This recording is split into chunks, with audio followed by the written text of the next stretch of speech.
mine was similar. My name is Harry Other, and I was the middle child in a typical nuclear family. My mom is Martha, my dad is Roger, and I have two siblings. My older brother Greg is big and strong like our dad, and my younger sister Joan is small like our mom. I stand out because I have sandy brown hair and a slender build. When Greg would tease me, Dad would just laugh and say I needed to be tougher. Life is never fair, he would always say. As we grew up, we did what families do, went on picnics and visited the park. I often received Greg's old clothes, even if they were too big. My mom bought me belts and suspenders to keep my clothes up, but I still felt different. Greg and Joan had new things, while I had to live with hand-me-downs. Another difference was that Dad seemed stricter with me than the others.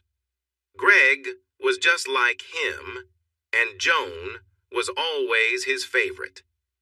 Dad even called me the mistake. During my teenage years, my family didn't seem to notice when I got left out. Mom sometimes worried, but Dad would just say his life isn't fair, and I would be left on my own. The good side of being alone was that I learned a lot. I studied hard and became interested in science and technology.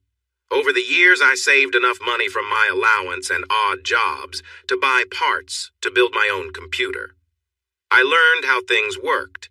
My studies became my escape. I learned about physics, geography, biology, chemistry, history, and I even picked up English, German, and Spanish. I spent so much time in my room that I absorbed everything. I was a straight-A student, and my teachers praised me. Even if it felt like my parents didn't care, my mom would give me a small smile while Dad would just grunt. Greg made fun of my interests, even though he struggled in school. In the later years of high school, Greg became more physical with me, pretending it was brotherly love, and Dad seemed to support him. Joan laughed at my situation, but ignored me. One time, Mom found me trying to soothe a bruise on my side. She held the ice pack on it for a few minutes while telling me not to provoke Greg. But Mom, I don't do anything. I try to stay out of his way, but he always seems to hit me hard when I walk by. I complained. With how Dad supports this and how Greg acts towards me, it feels like I belong to the wrong family. Mom seemed like she wanted to say something, but stopped herself. Instead, she replied, I will talk to your father and brother about this. They may not understand, since I guess you're different from them. A few days later, Mom must have had that talk because Greg started coming into my room every few days when I was asleep and hitting me in the stomach. Dad never mentioned anything, but he always had a sneer and a smile that felt mixed. I often had marks under clothes that didn't fit well.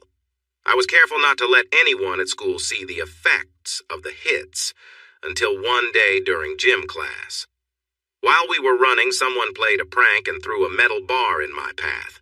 I tripped and fell, cutting my arm. I was sent to the medical bay where the nurse, Mrs. Erskine, asked me to take off my shirt to clean and bandage the cut. Harry, sweetie, it's all right, she said kindly. I've raised 3 sons, and you're not showing me anything I haven't seen before. We need to clean this to keep it from getting worse. After hesitating a moment, I took off my shirt, trying to hide the bruises Greg had given me just a few days earlier. After a few minutes, I relaxed, and even though my wound hurt a lot, she cleaned it up and put a tight bandage on it. When she finished, I turned to put my shirt back on, but Mrs. Erskine noticed a big bruise on my back. Harry, she exclaimed, are you okay? I tried to downplay it, knowing that in my family, they didn't like to talk about problems. I'm fine, Mrs. E. I must have tripped a few days ago and didn't realize I hurt myself. She didn't seem convinced, but kept quiet and sent me on my way. I didn't know it then, but she began to speak to the other teachers and said they should pay attention to me. An unexpected result of this was during my senior year when the teachers joined forces to support me without me knowing. They figured out that I wasn't facing any problems at school and assumed that it was something happening at home. However, they couldn't interfere directly without causing trouble or talking to me about it. Instead, they took action in a different way. Toward the end of the year, they helped me apply to several universities, especially to one a few hours away, to get me out of my home. They helped me choose a course of study, and I discovered that I wanted to major in chemistry, so my science teachers assisted me with a scholarship application. Taking a chance, my science teacher, Mr. Daniels, who I always got along with, reached out to my parents to set up a meeting about a scholarship. They came to the school a week before the submission date, and 5 of us were in the room. Mr. Daniels, the school principal, Mr. McDonald, my parents, and me. Mr. and Mrs. Other, I don't think you see how big this chance is for Harry. He is one of the brightest students we have seen recently, and he could get a full scholarship to go to university. Mr. Daniels had been explaining this to my parents for almost 20 minutes. That's nice. But I told you before, I am not spending money on his education. He needs a job and to learn his place in the world, my dad replied with a frown. Mr. Other, Mr. McDonald spoke up. What Mr. Daniels means is that the scholarship is fully funded. You won't need to pay anything. My dad was silent for a moment, but quickly found another reason to object. Well, the schools are all out of town, so he'll have nowhere to live, and I won't pay for that. We have a plan for that, Mr. Other, Mr. Daniels said. I have a cousin who owns a business close to the university. He is looking for someone to help organize his warehouse. It's not glamorous work, he laughed, but it pays enough for Harry to have a place to stay and cover some basic expenses like food and books.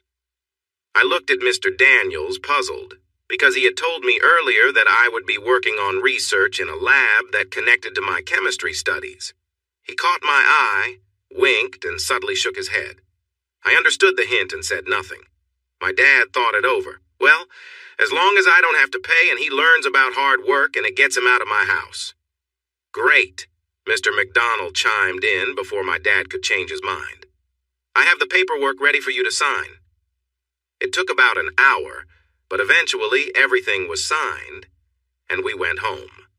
I was surprised when Mr. Daniels pulled me out of class 2 weeks later and handed me a thick set of envelopes. You're all set. The admissions board has approved your scholarship, and my cousin Norman looks forward to meeting you over the holidays before university starts. Mr. Daniels, I don't know what to say. Just remember me when you reach your goals. He paused. Harry, you will do well in whatever you choose. You're smart, hardworking, and you think of others first. All the teachers at school have known for some time what was going on at home. I wanted to defend my family when he raised his hand and said, It's okay. You don't need to say anything. We understand and thought of a way to help one of our bright students. School ended for the year, as it does in Australia, and I found I finished 3rd overall. I could have tied for 1st if my parents had let me participate in 2 extra credit trips, but they said no again. After school closed, Mr. Daniels came to pick me up to show me my new job. On the way, he told me to call him Jack, since he was no longer my teacher. We drove to the next city, which took a little over an hour. He introduced me to Norman and helped me find an apartment. It was a great 3-day trip where I was able to talk to Jack and Norman like friends. They listened to me and explained my new responsibilities. Norman had put in a good word for me, and I had the option of 2 one-bedroom apartments between the school and my future job. I chose the one closer to work. It was on the 1st floor of an older but well-kept building. The landlord, a nice older man, told me to call him if I needed help. On our way back, Jack and I discussed what I would learn. I felt excited, thinking that there might be more to life than being overlooked at home. The night before I left, My mother came in with a dozen boxes to help me pack. "Mom, I can't take all of this on the bus." "It's fine, dear. I spoke to your father and I'll take you and these boxes in his truck tomorrow. One trip and you're moved." Mom looked emotional as she approached me and gave me a huge hug. But soon after, she broke down in tears. "Oh, Harry, my precious Harry, you deserve so much more. I could not do much for you, but I have a gift for you." She left my room and returned with a small box. Inside was a lovely notebook and what seemed to be a fancy fountain pen. I planned to use the notebook to write down my ideas and discoveries in the future, and the pen would always be on my desk. "Don't tell your father, but I wanted you to have something special just for you," she said, her voice softening as she looked at me. To know how much I care about you." Then at last she left, and I could hear her sniffling. At dinner that night, not much was said. Joan said, "Don't be any more of a loser than you already are," looking at me with disdain before turning back to her phone. Dad sneered, "I'll make sure to find another big brother to help take care of you." I thought it was an empty threat since I doubted he knew anyone outside of our town. "And make sure you don't embarrass this family any more than you have." Mom remained quiet but looked at me with the saddest eyes I had ever seen. The other surprise I got that night came just before midnight when Greg came into my room and started to hit me. As usual, I didn't fight back, and he chuckled as he left, saying, "Just so you remember your place." I can't say I was upset to be leaving. The following year was wonderful. I began learning new chemistry ideas and how to make my own discoveries at university. When I wasn't studying, I was working with Norman, putting what I learned into action. I got to study as much as I wanted, and for once, I was earning my own money. Being away from my family for the first time felt freeing. If this was what freedom was, I enjoyed it. Jack also visited often, hanging out with Norman and me, and I thought he seemed to like spending time with me.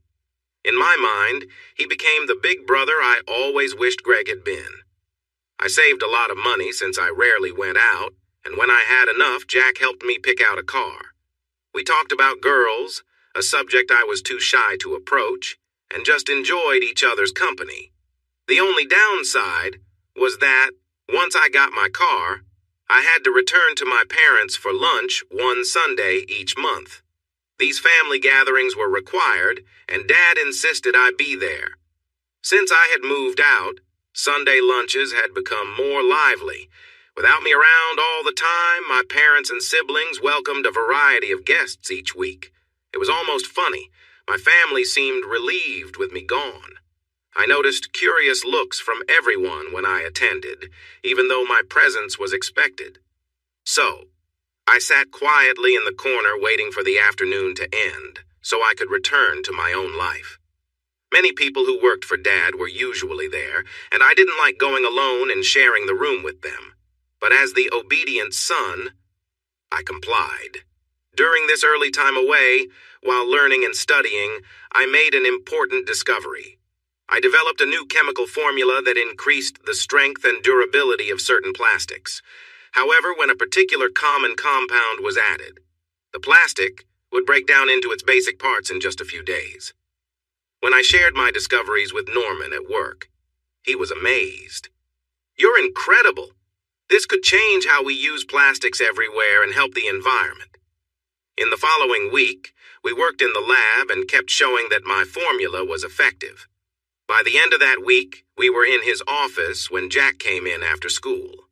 We filled him in on what was happening. "Harry, Norman and I have some important things to discuss with you.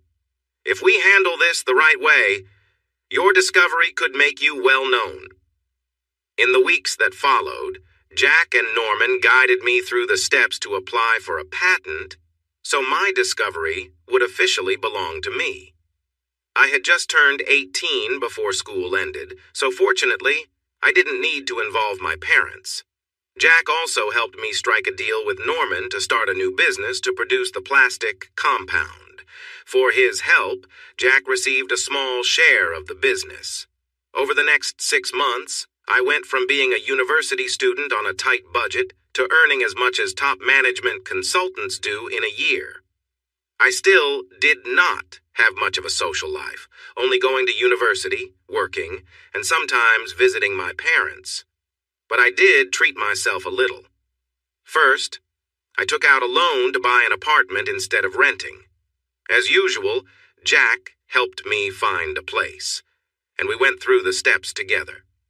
Since it was a bit far to walk, I needed a good car rather than my old 1982 green Mazda 323, which was always breaking down.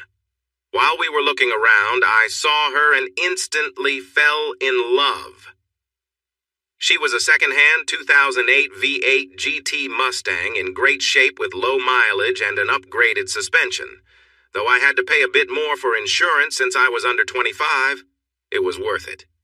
When I got in and started her up, she ran beautifully and was always ready for a drive. Most Saturday afternoons, you could find me in the parking lot, cleaning and shining her up for my next ride.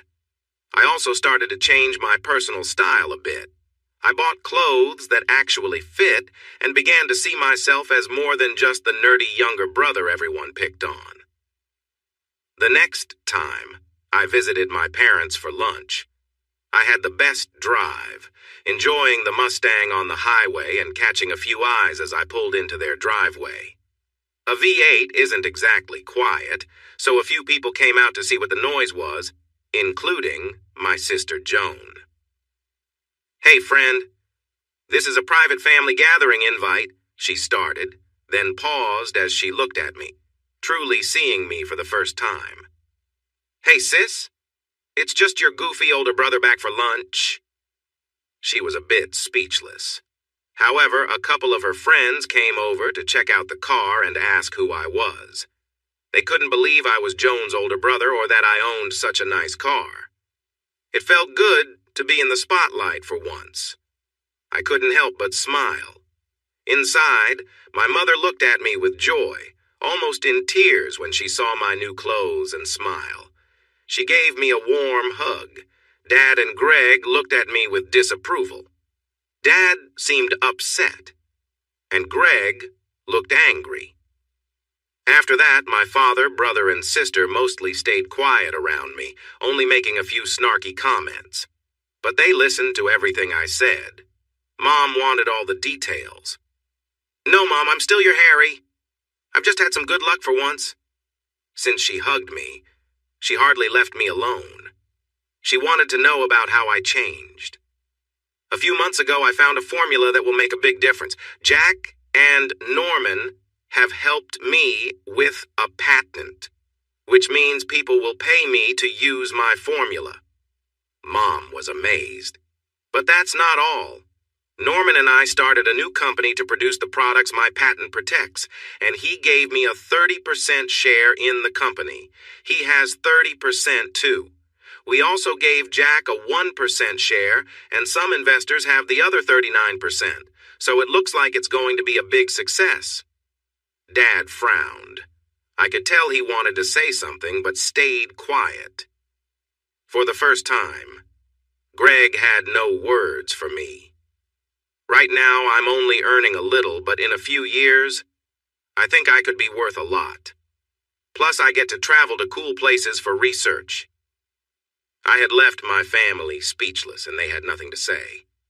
It wasn't like the praise I got from Jack, but it wasn't the usual insults either. That week, I returned to work and study feeling happy, and I couldn't stop smiling. Every month, I joined my parents for lunch, and it felt different. I still wasn't fully included. Joan, Greg, and Dad didn't have much time for me, but Mom and a few family friends seemed interested in what I was doing. One Sunday, when I showed up, Mom looked nervous. I hugged her and nodded at my siblings and Dad without much warmth. Then I went to greet the day's guests. As I mentioned earlier, Mom and Dad often had different visitors on Sundays, and today was no different. I mingled for a bit, grabbed a plate of food, and sat down in my usual spot to enjoy my BBQ sausages, potato salad, and crusty bread rolls while I watched the others. Although I wasn't as shy as before, I still found it hard to talk to this group, especially the ones my parents invited. "Hi, can I sit here?" It felt like I had heard a beautiful voice.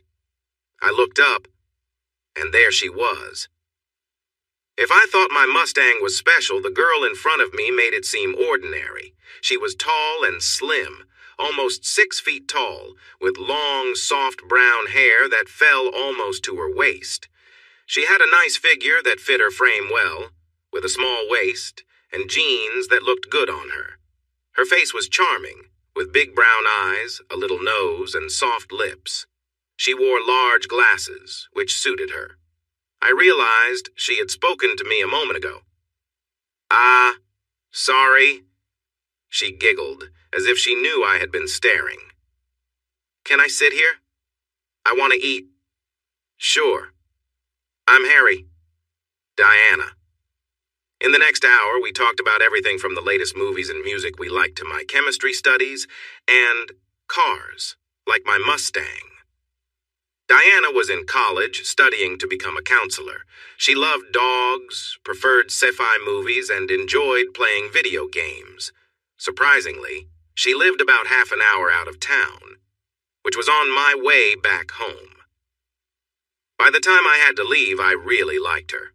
We were still talking when my mom came looking for me. "Harry?" "Yes, Mom?" She found me and came over, noticing Diana.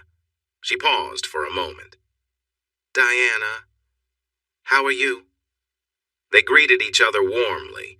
It turned out Diana had recently worked with my dad, which is how she knew my family. "Harry, could you help me out? Diana's ride had to leave early because of a family matter, and since you're going past her house, could you drop her off?" "Of course, Mom, if Diana doesn't mind riding with me." She smiled and touched my arm. "I'd love to, Harry." Mom looked relieved. I guess she was glad she didn't have to find someone else to help.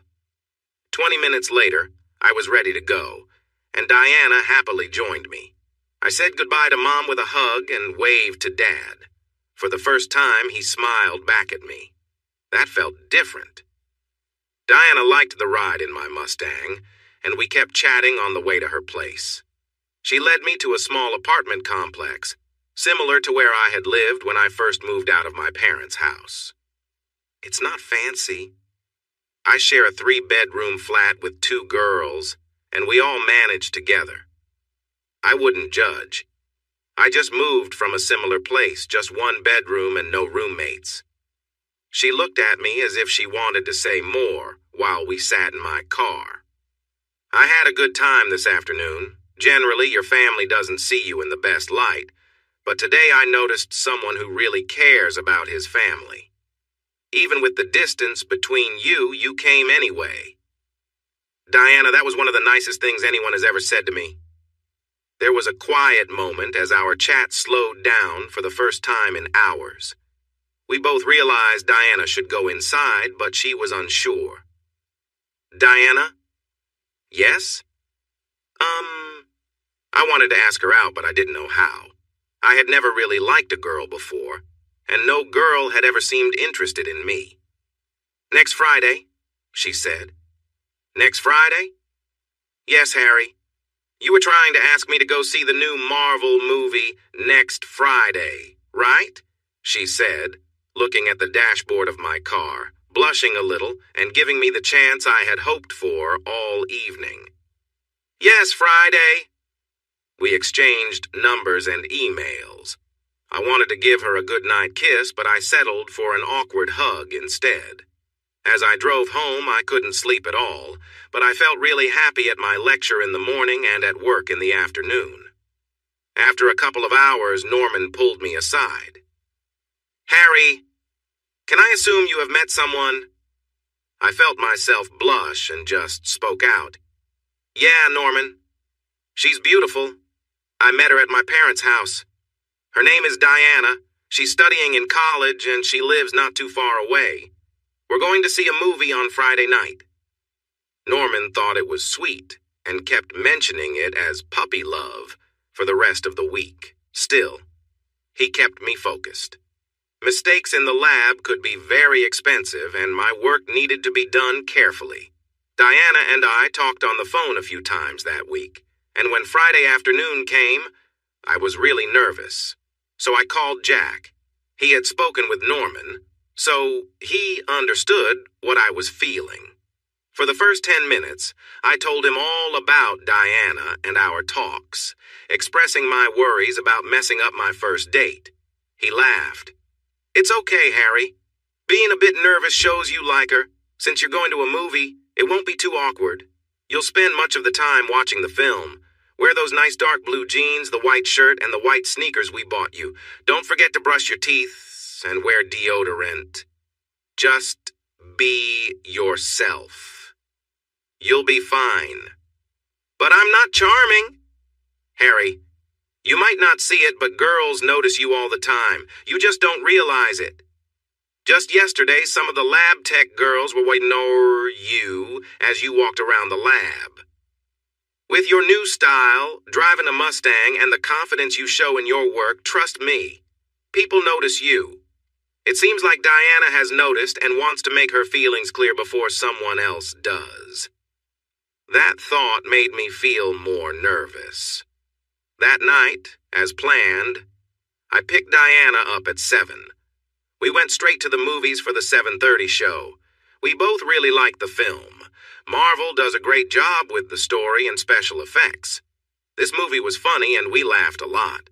In one funny scene, the main character got caught in a silly situation before he could turn invisible, and Diana grabbed my hand because she was laughing so hard. When the scene ended, she kept holding my hand. I didn't mind at all.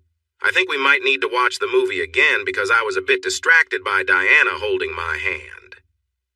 After the movie, still holding hands, we walked to a cafe outside the cinema. Diana pulled me over, and we sat down to order Italian hot chocolates.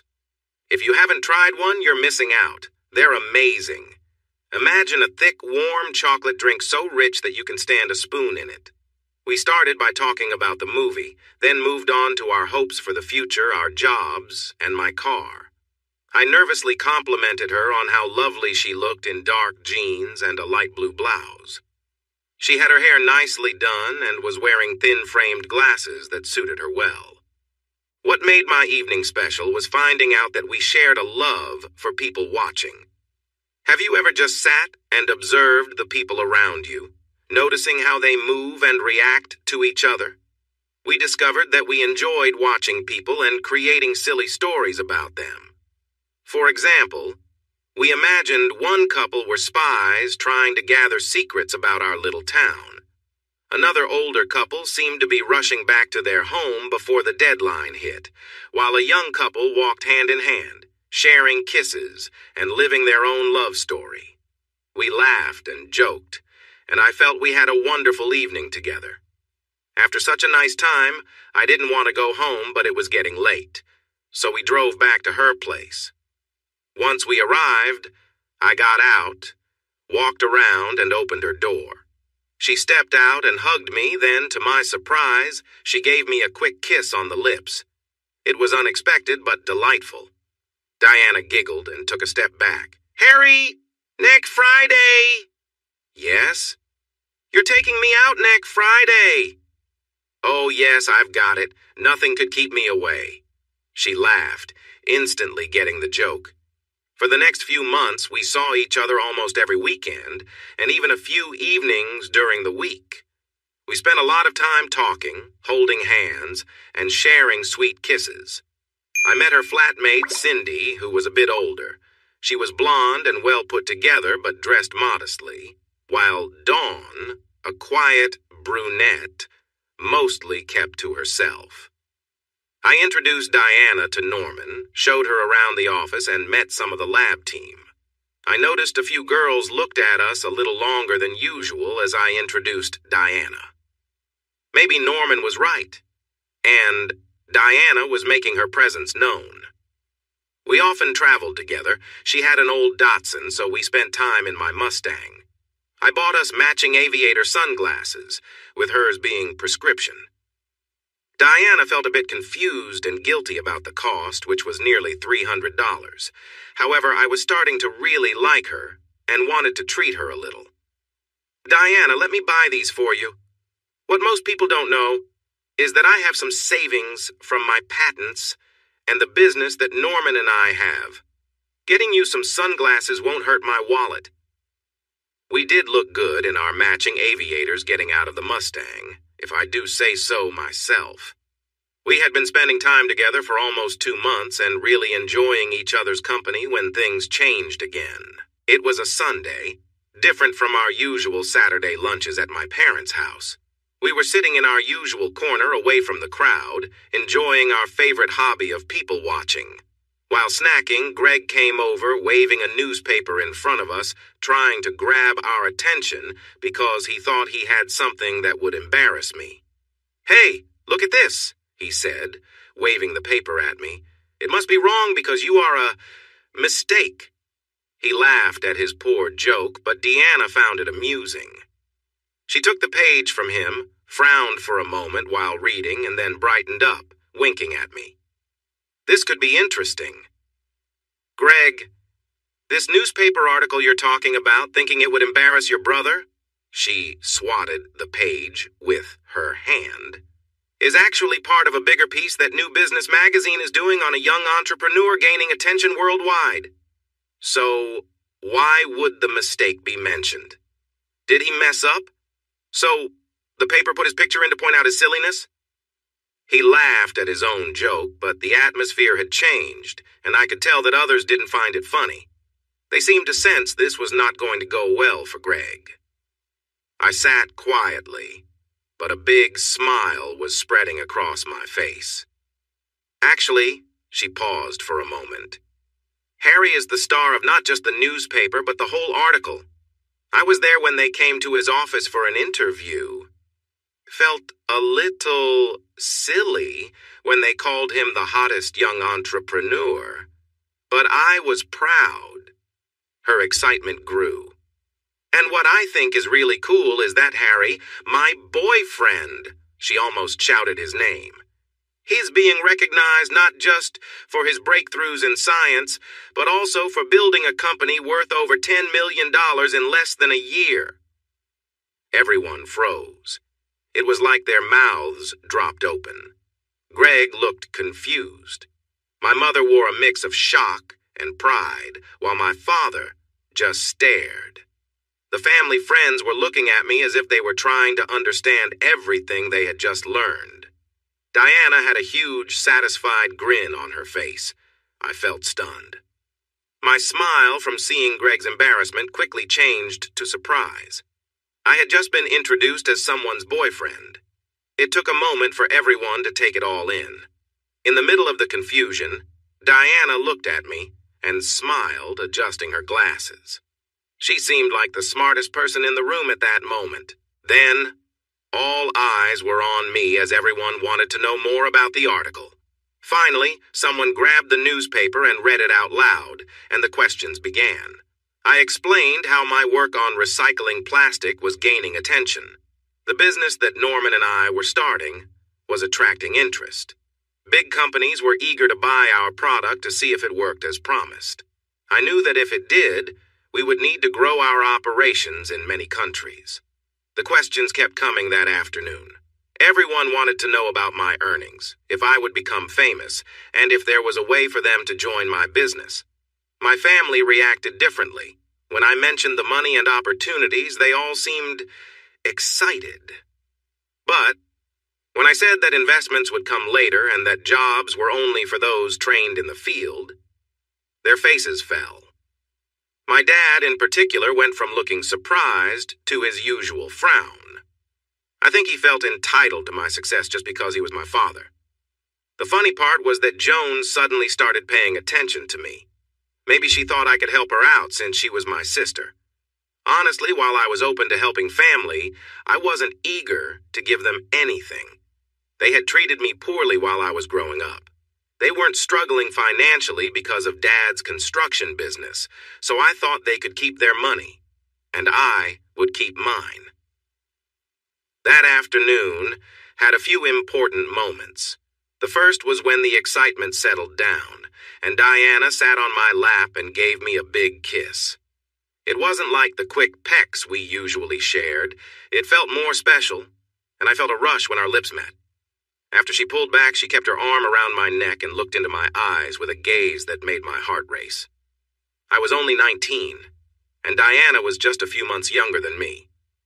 It was my first time being this close with a girl, and I was falling for her. "I'm your boyfriend, right?" I asked. "Yes, silly," she replied, looking back at me. "You are my boyfriend, and I'm your girlfriend." I smiled up at her big brown eyes and leaned in for another kiss. It was only my second real kiss, and I loved it. From that moment on, whenever Diana and I were together, there was always a part of us touching. Something else important happened that afternoon, shortly before Diana and I left. Everyone helped clean up. Usually the guys took care of the dishes and trash. I often wiped down the tables, and today was no different. Diana had gone to help with the dishwasher, and when I walked in, I saw Mom, Dad, and Greg talking to her. She seemed a bit flustered and caught my eye but didn't say anything. When I approached, Mom and Diana looked at me. Then Dad and Greg walked away. I led Diana to a quiet corner of the room. "What's wrong, Di?" I asked softly. She hesitated for a moment, then looked deeply into my eyes. "Nothing you need to worry about right now." "But you seem worried. Did my parents say something that upset you?" She paused again, then nodded. After a moment of thought, she looked down at her hands and spoke. "They didn't like it when I mentioned your success, and they thought I embarrassed Greg. They don't see you the same way I do. To them, you're not successful. If you were to be successful, they want it to be on their own terms. I think Roger believes he should manage your money." I frowned. Well, Greg brought this on himself. He should have thought before saying anything. He always calls me the mistake, since Mom and Dad didn't expect me while he and Joan were planned. He has never liked it when I was in the spotlight. "Not only did you share the articles about the business that Norman and I are building, but you also introduced yourself as my girlfriend." She turned red with embarrassment. I took her hand and kissed it. "I know my dad thinks I should credit him for my success and let him manage my money, but that will never happen. Besides Jack and Norman, no one showed interest in me or my achievements until you came along. Now, I have the challenge of taking care of someone I really care about. So I'm going to work hard to be the boyfriend you deserve." "Oh, Harry," she said, falling into my lap as she pushed me back onto the couch. Mom watched from the kitchen, but didn't say anything. Sitting on my lap, Diana wrapped her arms around me and rested her head against my chest. She might have shed a few tears. I wasn't sure. The next few months felt like a dream. Diana and I spent as much time together as we could.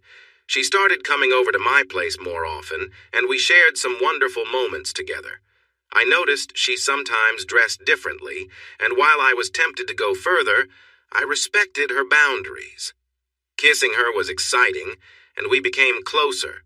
I felt we were on the edge of something significant, and while I sensed that intimacy was in our future, we decided to take it slow. On the business side, things were getting busy. The plastic materials we were making were in high demand, and I needed to travel often. Many companies wanted to see me, the young inventor, in person. Some trips were within the country, but others were abroad. Norman usually joined me, and we hired a PR firm to send consultants along. Big companies were eager to meet with us, and I enjoyed dining at nice restaurants. I also stayed in comfortable hotels, all paid for by the clients. During meetings, I explained our patented process and showed how our products worked in manufacturing with engaging presentations. Each meeting went well, and Norman was pleased because everyone wanted to place orders. I always looked forward to coming home because I missed Diana. While I was away, we tried to have video calls every few days, and I could tell she missed me just as much as I missed her. I took many pictures of the cities I visited, and she loved seeing the hotel rooms I stayed in. Diana had never traveled much, so having a boyfriend who did made her feel excited and a bit sad. I hoped that someday we could travel together. Because of my travels, we missed 3 months of family gatherings. Diana said she would only go if I was there. I sensed something deeper. We were always invited, but if I couldn't make it, Diana would find a reason not to go. One exciting part of my trips was that our investment team helped us open new factories in 3 different countries. This greatly expanded our business. When we returned home from the trip that secured our 3rd site, Norman and I, along with our senior team, worked really hard for 2 weeks straight, without any days off, even on the weekends. It was a busy time, but we all knew that if we set everything up properly, it would be worth it. We planned for our main office to be the research center, while our overseas locations would produce our products for local markets. This way, we could control things better and respond to local needs instead of shipping everything globally. During this busy time, Diana often brought me lunch and sometimes sat with me in my office or in the company lunchroom. Unfortunately, we didn't see each other much, even after we set up the management structure in those first 2 weeks. I still worked long hours, sometimes up to 20 hours a day. By the end of the 3rd week since I got back, Diana and I hadn't even gone out on a date. She finally decided she wanted to change that and spoke to Norman about giving me Friday night and Saturday off. She didn't tell me herself. Norman was the one who broke the news, and he laughed when I initially protested. "Harry, that girl really cares about you. She's been trying to see you every day since we got back. You need to spend time with Diana. She knows you're busy, but she also needs to know she matters to you. Just take the time off and enjoy the evening and tomorrow with her. You work harder than anyone, and the job will still be here when you return," he said with a playful smile. "And don't forget to share some of the gifts you got for her. Let her know how special she is to you." That evening, I planned to do just that. I let Diana know I would be home early and told her when to meet me at my apartment. When she arrived that evening, she melted into my arms and kissed me like it was the most important thing in the world. "I've missed you so much. Lunch at your office just isn't enough." She pulled back, looking excited. "So, where are we going tonight?" "Sydney." "Sydney? Where's that?" I smiled. "You know, Sydney the city, in Australia." I should have mentioned it earlier, but we live in Melbourne, which is also in Australia. A trip to Sydney was something we had never done together. She looked at me, and I could see her excitement build at the thought of a trip. Just the 2 of us. "Di, I've missed you so much. I like our lunch visits, but I really just want some time together, just you and me." I must have said the right thing, because then my beautiful girlfriend started kissing me all over. "When are we leaving?" "Now." "But Harry, I can't. I don't have any clothes." I brought out a packed suitcase from behind the couch. "I got this for you while I was traveling and stopped by your place this afternoon. I asked Cindy, one of your flatmates, to pack you a few things." She looked amazed, her eyes shining with love. I continued, "I got it for you, hoping you could travel with me sometimes when I go away. I missed you so much that Norman had to talk me out of coming home early twice on my last trip. I took a deep breath and looked at her. Di, I have to tell you, I love you. I looked down at my feet. I stayed there for a moment staring at my feet. She didn't respond right away, and I worried that I had said the wrong thing and would have to go to Sydney alone. Slowly, I looked up at Diana, and she had a big smile on her face. She raised her hand to touch my cheek, a tear in her eye. Harry, I love you too. When we kissed, it started gently, with our arms around each other, our lips softly touching. I could feel warm tears on my cheek. In that moment, I felt as if I was floating, just like during our first kiss, many months ago. I knew she loved me just as much as I loved her. We need to go. I've planned everything for the next few days, just you, me, and nothing else. We took an Uber to the airport and boarded the 1-hour flight to Sydney. We sat in business class, and the flight attendant brought us some drinks. We shared a toast, enjoying the moment together. It was Diana's first time on a plane, and she was curious about everything taking off and landing, looking out the window, even visiting the restroom. A car was waiting for us when we got off the plane. The driver, who was ours for the trip, helped with our bags and drove us into the city. He dropped us off at Darling Harbor, where we had dinner at a nice restaurant with stunning views. Diana was always smiling. We tried some different foods, had a couple of drinks, and had a good time. After dinner, we walked along the harbor, holding hands as we enjoyed the sights. Harry? She paused as we watched a ferry dock and its passengers get off. I sensed this was going to be an important conversation. Yes, my love, she sighed. I love hearing you say that, but I feel like I don't deserve it. We walked to a bench by the water and sat down. This was going to be serious. Harry, I usually don't talk much about my past. It wasn't very happy. Both of my parents are gone and I have no siblings. Until a year before I turned 18, I was in the care of the state, and that time was hard for me. I nodded. I had never pressed her about it since she usually changed the subject quickly when I tried. She continued. There are many tough things in my past. I was made to do things I didn't want to do, and that still hurts me. Tears were forming in her eyes. Harry, you are my first love, the first person I've cared about deeply. When I'm with you, I feel valued, and I hope that the dark parts of my past won't define my future. But I don't think I deserve your love. Her tears fell as she spoke. You are the kindest and most honest man I know. You give me so much, this trip included. I never expected anything like this. I was happy just being with you in our little town. But you still make time for me, even though you have such a bright future ahead. But I feel broken and unworthy of you. I could tell she wanted to say more, so I encouraged her gently. Diana, it's okay. I understand you don't want to discuss your past. I know there are some dark things there, and that's why I never pushed you.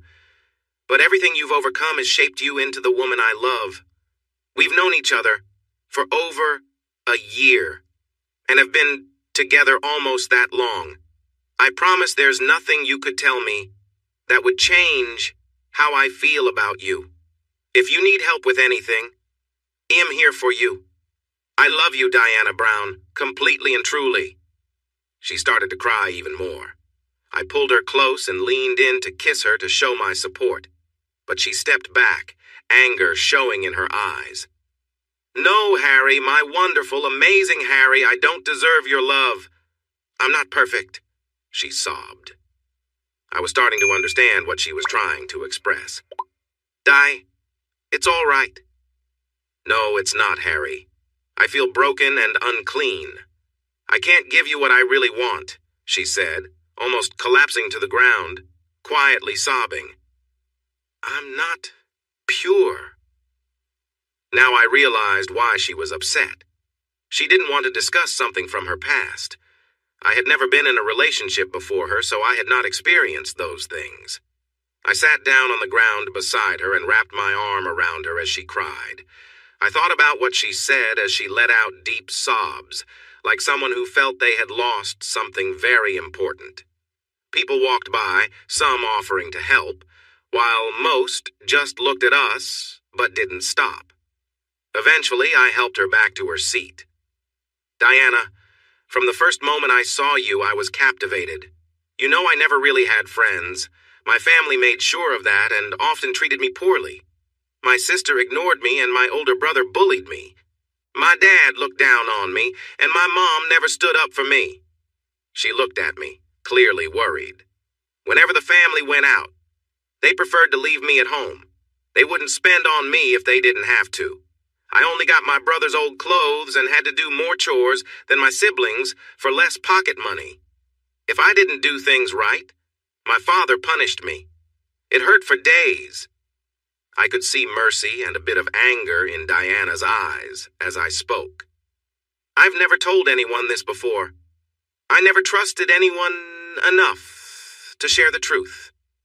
Even when people got close to knowing, I would defend my family, and I don't even know why. Dee, you think I would turn away from you because of what you shared. But I love you even more now. You took a risk by opening up to me, even if you weren't ready to say everything. I trust you, and I understand that you have a past. I was unaware before you told me, but I know that in real life, people our age have different experiences. I love you, Diana, and what you shared doesn't change that. We are here together this weekend because of my feelings for you. I'm not going anywhere, and I really hope you'll stay here with me for a long time. My words didn't seem to matter to her, and they brought on a new round of tears. She held me tightly and whispered, "It's not fair. I don't deserve you," along with "I love you" for about another half hour. It felt like we were in our own little world, where nothing else was important as we embraced. When we finally stood up, it was hard to imagine being apart. She pulled out some tissues from her purse to dry her tears, and we walked to a restroom so she could touch up her makeup. I thought she looked beautiful, but she wanted to make sure she didn't look red and blotchy. Once she felt better and came out, we continued our walk along the harbor boardwalk and found a cozy gelato shop. We enjoyed a cup of cookies and cream together. It was getting late, around 11 at night, and I felt it was time for us to head inside. I took out my phone and called our driver. I had booked a 3-bedroom suite at a nice hotel near the famous Sydney Opera House. The view overlooked the water and included the Sydney Harbor Bridge and the Opera House. As we entered the suite, we were both amazed by the view. We checked out all the rooms, then sat down on the couch in the main room. I cherished every moment I spent with her, feeling a deep connection between us. I knew we would have to discuss sleeping arrangements soon, but Diana spoke up first. "Harry, is it okay if we sleep in the same bed tonight? I've had such an incredible night, both happy and sad, and I just want you to hold me while I sleep. I want to feel safe with the man I love." I hesitated for just a moment, not wanting to deny her request. I wouldn't have it any other way. We moved to the large master bedroom. Our suitcases were already there, as our driver had assumed we would be staying together. I smiled at the thought of being next to the person I cared about most. Diana took a few items from her bag, went into the bathroom, and blew me a kiss as she closed the door. I changed into some comfortable boxers and climbed into the bed. It felt amazing. In my work, I've stayed in many nice hotel rooms, but what often irritates me about hotel beds is that many claim to have a king-sized bed, but it's really just 2 twin beds pushed together. This bed, however, was a real king-sized mattress, dressed in soft cotton sheets that felt fresh and luxurious. In the softly lit room, I was sorting through the pillows, each with a different feel, some big and fluffy, others firm and sturdy. I was still figuring out which one felt best when the door opened, and I turned my attention away from the pillows. There she was, the woman I cared for deeply, standing in the doorway, framed by the glow from the lamps. She had a warm smile, her presence calming and familiar. She wore a simple nightgown that fell just above her knees. Her gentle demeanor shone through, and her natural beauty made my heart race. Her hair was loosely held back, and she looked over at me, her eyes sparkling with a quiet excitement.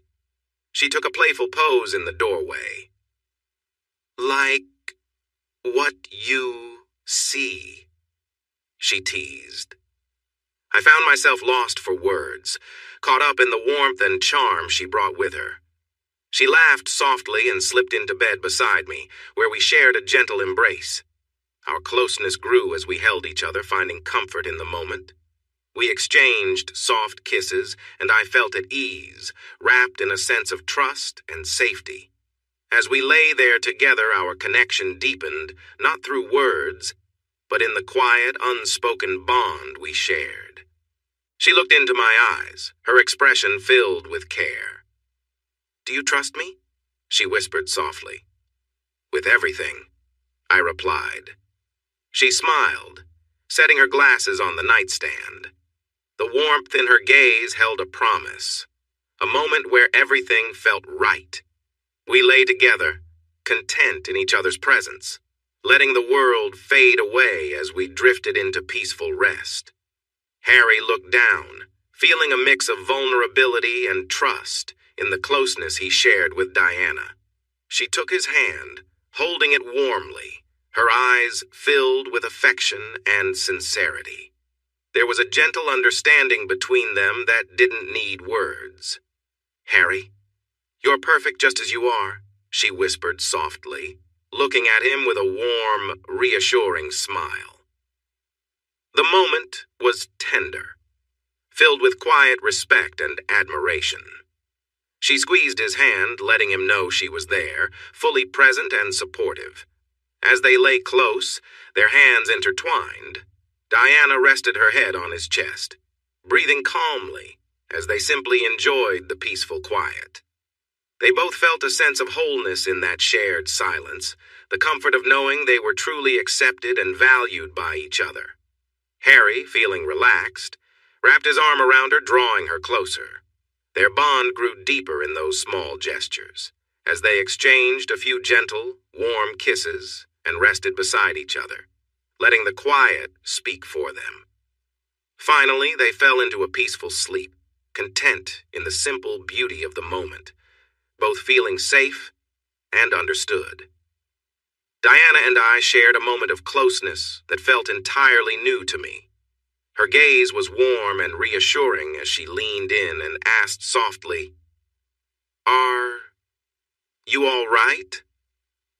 I nodded, a smile spreading across my face.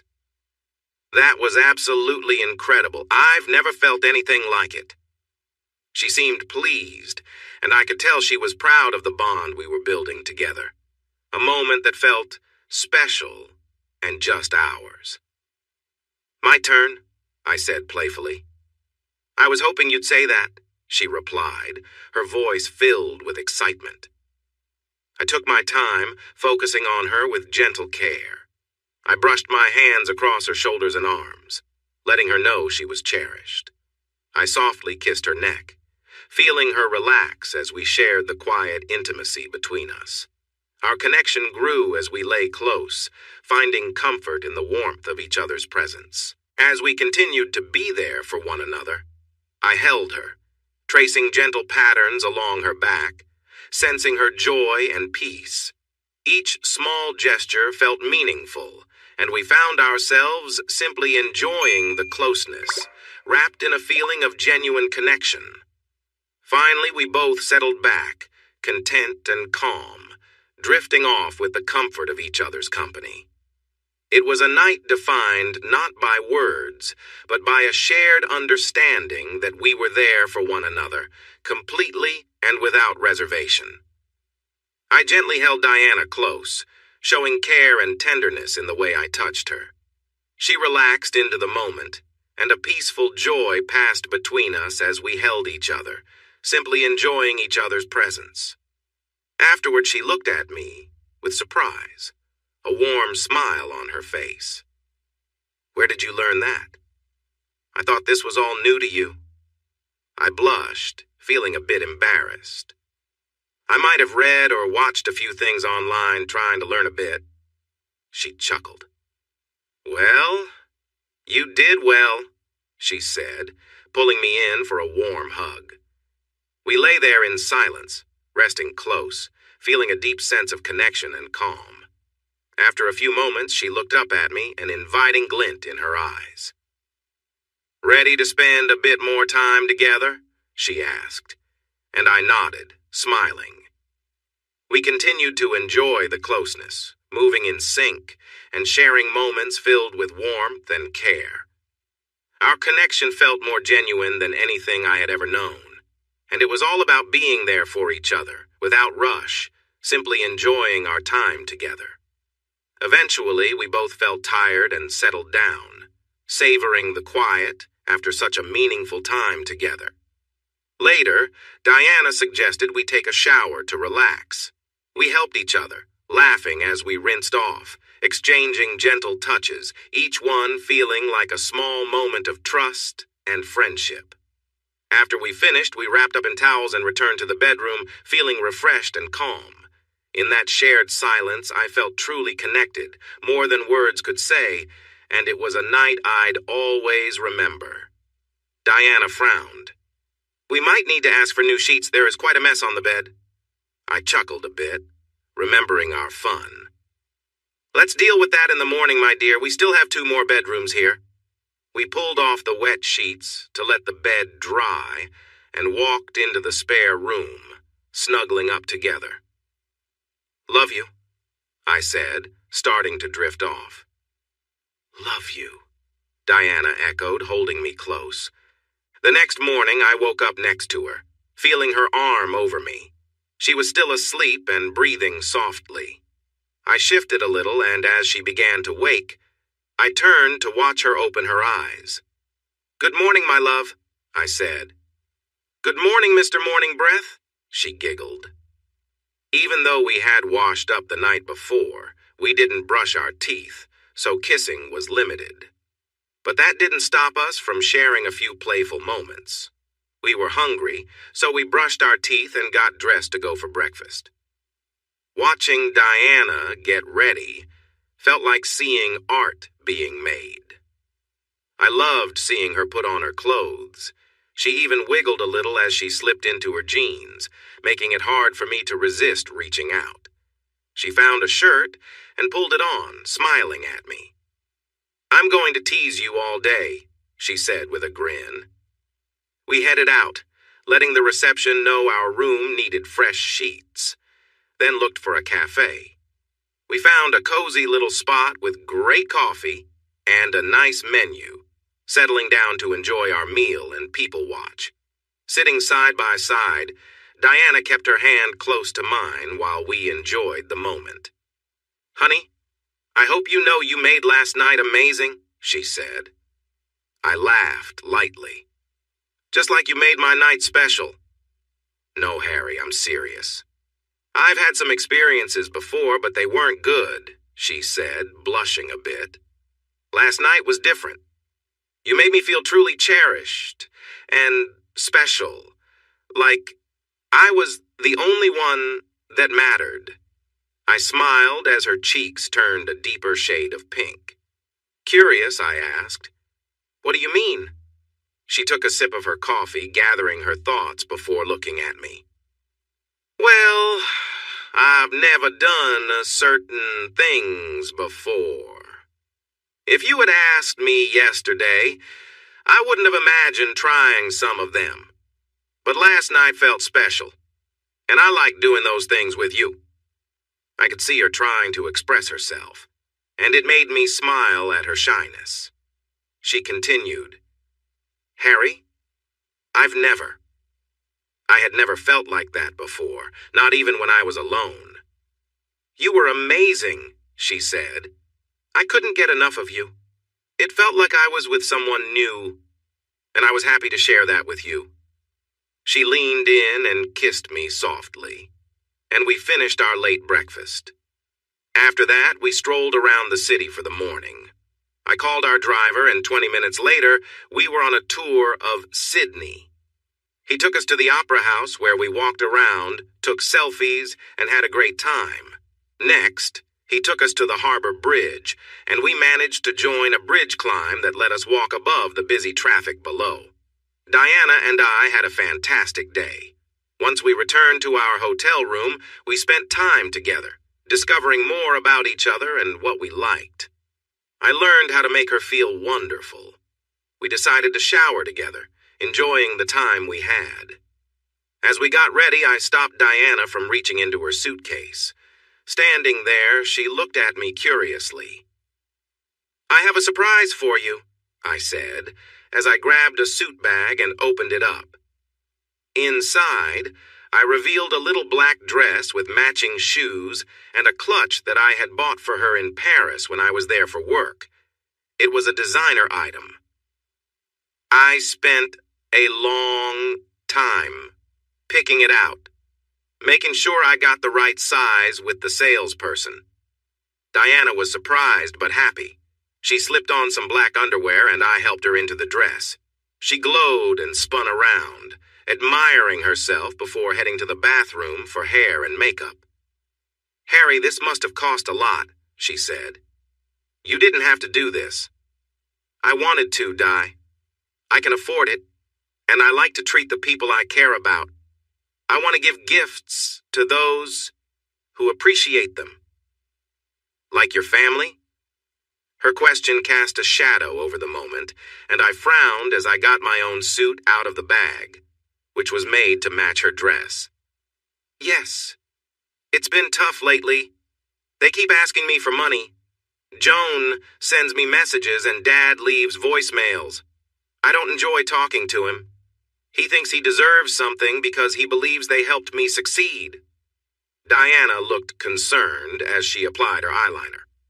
"Your dad and sister have called me while you've been traveling. They've asked me to convince you to help them with different things. They haven't been outright threatening, but I'm not excited about visiting them again. I really don't want to go without you. Your mother is kind, and your sister seems indifferent. But your father and brother, it's okay. I understand. You heard some of the challenges I faced growing up when we talked last night. I get it." She paused and came closer, looking into my eyes before giving me a soft kiss. "You are one of the bravest people I know, Harry. I struggle to share my past, and maybe one day I will. But in many ways, you've endured more than I have." We finished getting ready and had a car waiting to take us to a nice French restaurant. Later, I had secretly arranged tickets to a symphony at the Opera House. At dinner, Deanna chose a delicious salmon dish with fresh greens, and I had a steak with a rich butter sauce and tasty vegetables. After dinner, while we were thinking about dessert, one of the waiters accidentally dropped a beautifully crafted box that looked like it contained jewelry from the time of French royalty. I immediately stood up to help the waiter, who seemed a bit embarrassed, but he was all right. The rest of the restaurant paused to watch, and Diana got up to help as well. Once the waiter left, I stayed on my knees and opened the small box, revealing a sparkling diamond ring. The whole restaurant seemed to hold its breath, and Diana gasped. "Diana Brown, from the moment I met you, you've captured my heart. You inspire me to be a better person. Your smile lights my path, and holding your hand makes me feel like I can achieve anything. This past year has shown me that my heart belongs to you, and I would be so honored if you would agree to be my wife." For a brief moment, everyone was silent, and she looked at me before remembering to take a breath. "Yes!" she shouted, jumping into my arms. I took the ring out of the box, and she held out her hand for me to slide it onto her finger. The restaurant erupted in cheers and applause. Diana smiled brightly, glancing between the ring and me. The restaurant manager and the same waiter who dropped the box came over to congratulate us, and he decided to treat us to our meal, pleased to see the proposal accepted. After he left, another couple came over to offer their congratulations. And for the next half hour, many guests approached us. I had never seen Diana look so joyful. Then the last couple approaching made her gasp. One of her roommates, Cindy, came over holding hands with Jack. I had known about their relationship for a while, but Diana was surprised to see them together. I felt happy for her. They were only a few years apart in age, and they seemed to match well. Cindy gave Diana a big hug, while Jack hugged me like a caring brother. We sat back down at the table, and they joined us for dessert. Over a dish of cheese and port, I told Diana about my plans and how I had arranged for Jack and Cindy to fly in this afternoon to wait for my proposal. Then I surprised all of them with 4 tickets to tonight's symphony at the Opera House, with a limo waiting outside for us. It was a wonderful evening. I had my fiancé by my side, dressed elegantly, with my best friend beside me along with his new girlfriend. The music of the symphony was incredible, and since we were all dressed up, it felt like we were part of something special. Over the years, whenever Diana and I traveled, we made it a point to attend a symphony in the cities we visited. It was around 1 in the morning when the limo took the 4 of us back to the hotel, and we said goodbye to Jack and Cindy, who headed to the room I had booked for them, while Diana and I went to our room. Once we were alone, Diana playfully teased me about Jack and Cindy. She then changed into something more comfortable and settled onto the bed. We enjoyed our time together, and I think the sun was coming up when we finished. We ended up needing to sleep in one of the spare rooms because we had left quite a mess in our room. We woke up around noon, thanks to a text message from Jack. "Hey, buddy, it's lunchtime. Are you two ready to join us before we fly home?" I replied that we would be down in half an hour. After sharing a kiss, we got up, showered, dressed, and packed. I called reception to have someone come for our bags, and we met with Jack and Cindy. "Wow, Diana, are you okay?" Cindy asked with a hint of concern, as Diana needed some help to sit down at the restaurant cafe in the hotel's lobby. "I'm fine," Diana replied. "We didn't get to sleep until around 5 this morning, so I'm just a bit tired from Harry's loving attention." Cindy paused for a moment and then burst out laughing. Jack playfully bumped fists with me, and we ordered some food. The girls then went to the bathroom while Jack and I talked about the night before. He wanted to make sure I was all right and told me, "Harry is the man," a few times. After we chatted about chemistry and my upcoming graduation from university, the girls returned. I noticed Cindy looking at me with a hint of envy mixed with respect. She leaned in to whisper something to Jack, whose eyes widened in surprise as he turned back to me and simply said, "Wow, dude." I was thrilled, but I couldn't quite understand everything that was being said. We were really excited about getting married. Within a week of getting back home, we picked a wedding date for just over 6 months later. Diana almost moved in with me right away. Most nights, she stayed over, only slipping away occasionally to help her soon-to-be former housemates move out. We would talk about her studies, and she decided to change her school to be closer to me. She became a familiar face at my office, using the coffee table by my couch for her laptop and books. Although she took fewer classes, she still did great in her studies. It was nice because I got to travel for work and bring her along. Some clients and investors enjoyed seeing Diana, and I loved sharing my favorite places with her. We made wonderful memories everywhere we went. When it came to family, reactions were mixed. We made sure to attend the next family gathering after I proposed in Sydney. We shared the news that we were getting married. Diana proudly showed off her simple yet elegant diamond engagement ring. My mom was excited and couldn't stop smiling, and even my dad managed a somewhat reluctant congratulations. Joan was surprisingly the most enthusiastic, loudly supporting our engagement and saying she couldn't wait to see Diana make me a happy man. "Oh, honey," Diana teased Joan playfully, "after how your brother made me feel the day after he proposed, I can tell you he's quite a character." Joan nearly spilled her drink, while I could feel my face turn red, knowing my family didn't like to talk about such things. Both my dad and brother blushed too, though it was hard to tell if they were mad or embarrassed. Throughout the afternoon, everyone kept looking at Diana, and I enjoyed watching her shine. It was one of the few times I could relax and feel proud of my fiancé. Another great moment was graduating from university with my degree in chemistry. I considered doing more advanced studies, but with my business and Diana, I wasn't sure I would have the time.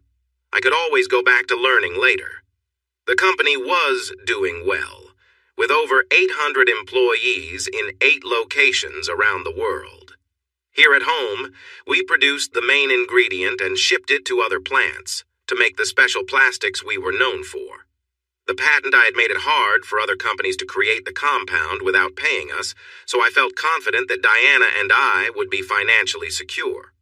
However, planning the wedding did bring up some challenges. My legal team was hired to look after my interests, especially to protect my things in marriage or in case something went wrong. They wanted Diana to sign a detailed agreement before our wedding. Surprisingly, my family did not support this. At one of our regular family gatherings, we were all talking about the wedding. I sat on one couch with Diana, while my parents were on another. Joan was with her boyfriend, Fred, though she changed partners often. Greg sat alone in his chair. I felt sorry for him. He often acted like he was better than everyone else, which made it hard for him to make friends. I think this was because my dad always gave him everything without teaching him any lessons. Everyone but Diana and I opposed the agreement. "Harry, this is wrong. When you marry Diana, everything should be shared. This is just a way for the wealthy to keep everything for themselves," Dad said. "But Dad, I am part of the wealthy. I don't have anything to hide from Diana," I replied. She squeezed my hand. "You need to see that this agreement protects not just me, but also everyone who works for me. If something happens to me, I want to make sure everyone, including Diana, is taken care of."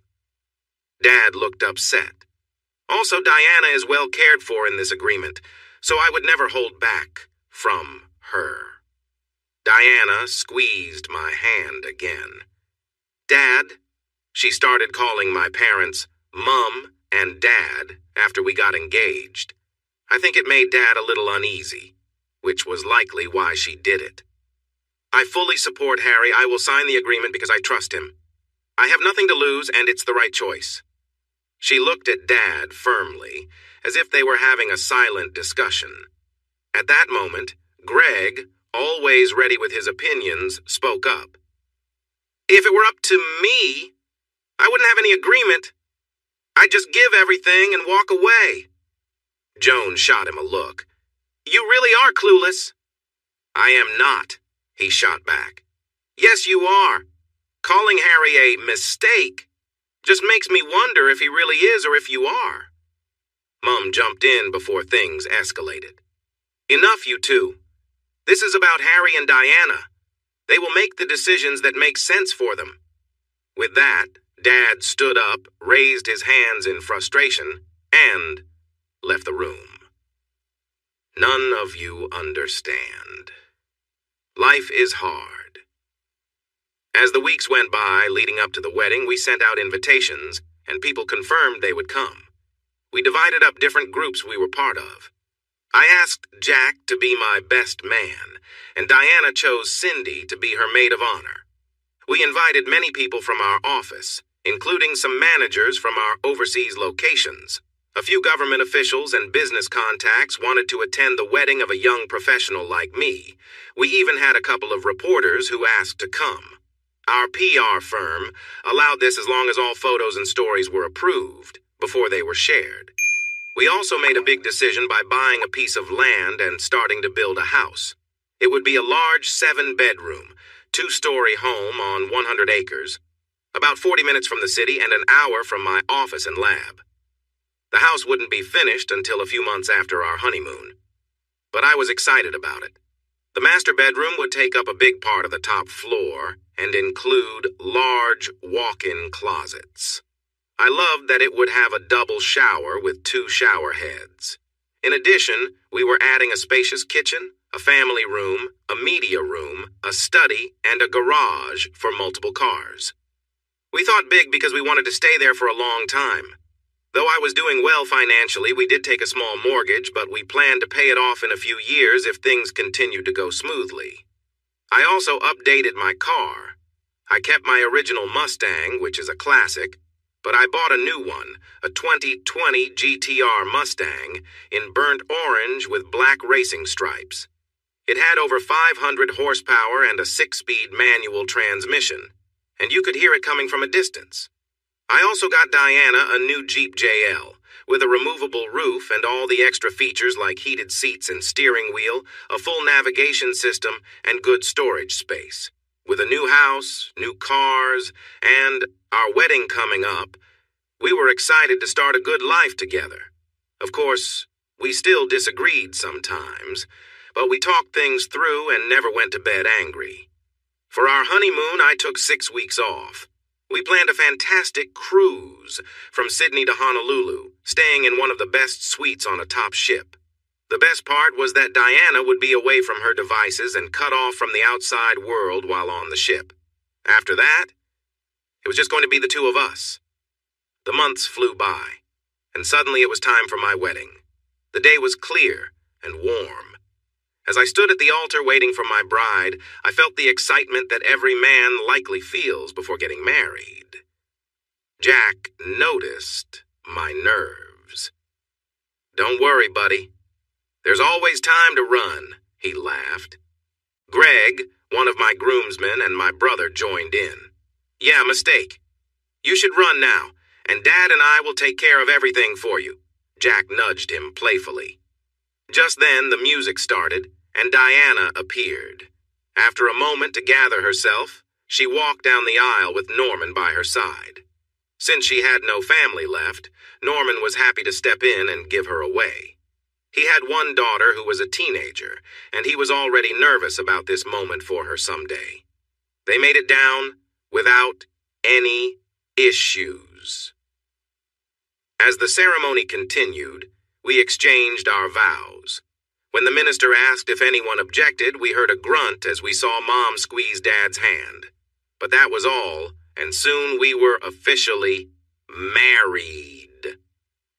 The reception was fantastic. Diana focused on what I liked, so instead of a typical buffet, she hired some of the best BBQ chefs from around the state. They set up 2 days earlier in a field we rented just for the reception, bringing in 3 different groups with their smokers to make ribs, pulled pork, sausages, and wings. With sides of cornbread, slaw, and chili fries, it was a joyful celebration. Even my dad had to admit the food was great. As the evening went on, we cut the cake, danced, and mingled with guests. I made my way around the room and spoke with everyone and even chatted with a reporter about how marriage would help us grow. I don't remember everything I said, but everyone seemed happy. However, during my talk with the reporter, I noticed my parents moving toward Diana. I kept glancing at her while I spoke, and it was the only moment that day when she looked upset. My dad appeared to be saying something serious, and my mom seemed to be trying to calm him down. I excused myself and walked over to hear my father finishing up. "Don't forget what you owe us, or I'll make sure the boy knows," he said. I stepped in quickly. "What do you think my wife owes you, Dad? And why would you need to remind me?" All three looked over at us. Mom and Diana turned red, while Dad looked ready to explode. Before he could say anything, Mom jumped in to defuse the situation. Your dad, who has had a bit too much to drink tonight, was just talking about how we brought you two together. Nice save, Mom, I thought. I was going to ask about it, but Diana looked embarrassed. There was more to the conversation, but she silently asked me to drop it. Not a problem, but if you'll excuse us, Mom and Dad, we need to finish some things and say our goodbyes so this party can wrap up. Diana took my arm, and we walked back to Norman, where Jack, Cindy, and Norman's wife, June, were waiting. We went through the usual bouquet toss, and Cindy caught it. I gave Jack a friendly pat on the back, but he leaned in and whispered that he had already bought the ring. After we said our goodbyes, we got into the limo that work had arranged for us. We poked our heads out of the sunroof and waved goodbye to everyone as we drove away. When we arrived at the hotel, I spent what felt like forever helping Diana out of her dress. It was worth it, though. She looked stunning, wearing stockings and a garter with delicate panties. Suddenly, she hurried toward the bathroom. A moment later, I heard her laughing from inside. It was so hard to move in that dress. I had to ask Cindy and Joan for help to use the restroom a couple of times. At the reception, I had to cross my legs, she said as she got ready.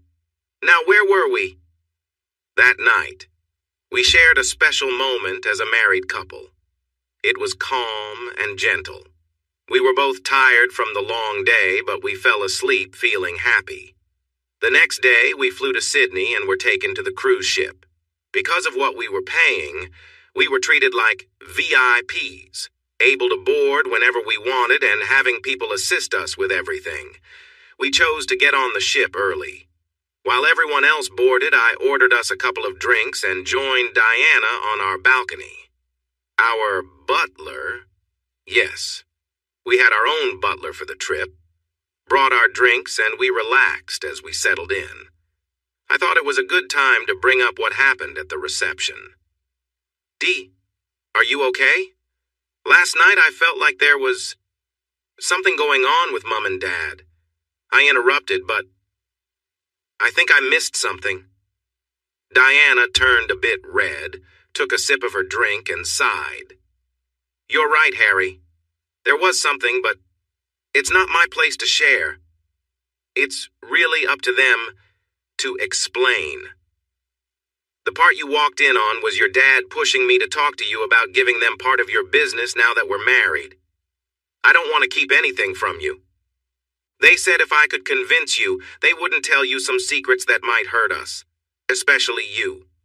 She raised her hand and said, I don't know everything, but I do know enough to realize this might hurt you. However, it's not my place to speak for them. If I tell you without them, it would only make things worse. Her expression was a bit sad. I'm really sorry, my love. I didn't want our honeymoon to start this way. Please understand that I care for you deeply, and I am trying to protect you from the negativity, especially from your father. I never want to see you in pain, so I will stand by you until they decide to share with you. We had only been married one day, and already we were facing tough trust issues. As we sat and enjoyed our drinks, I knew deep down that Diana loved me completely. I spent about 5 minutes figuring out my feelings. On one hand, my wife didn't want to share something because she was worried about me and thought that a part of the truth would hurt me. On the other hand, as husband and wife, we needed to trust each other fully.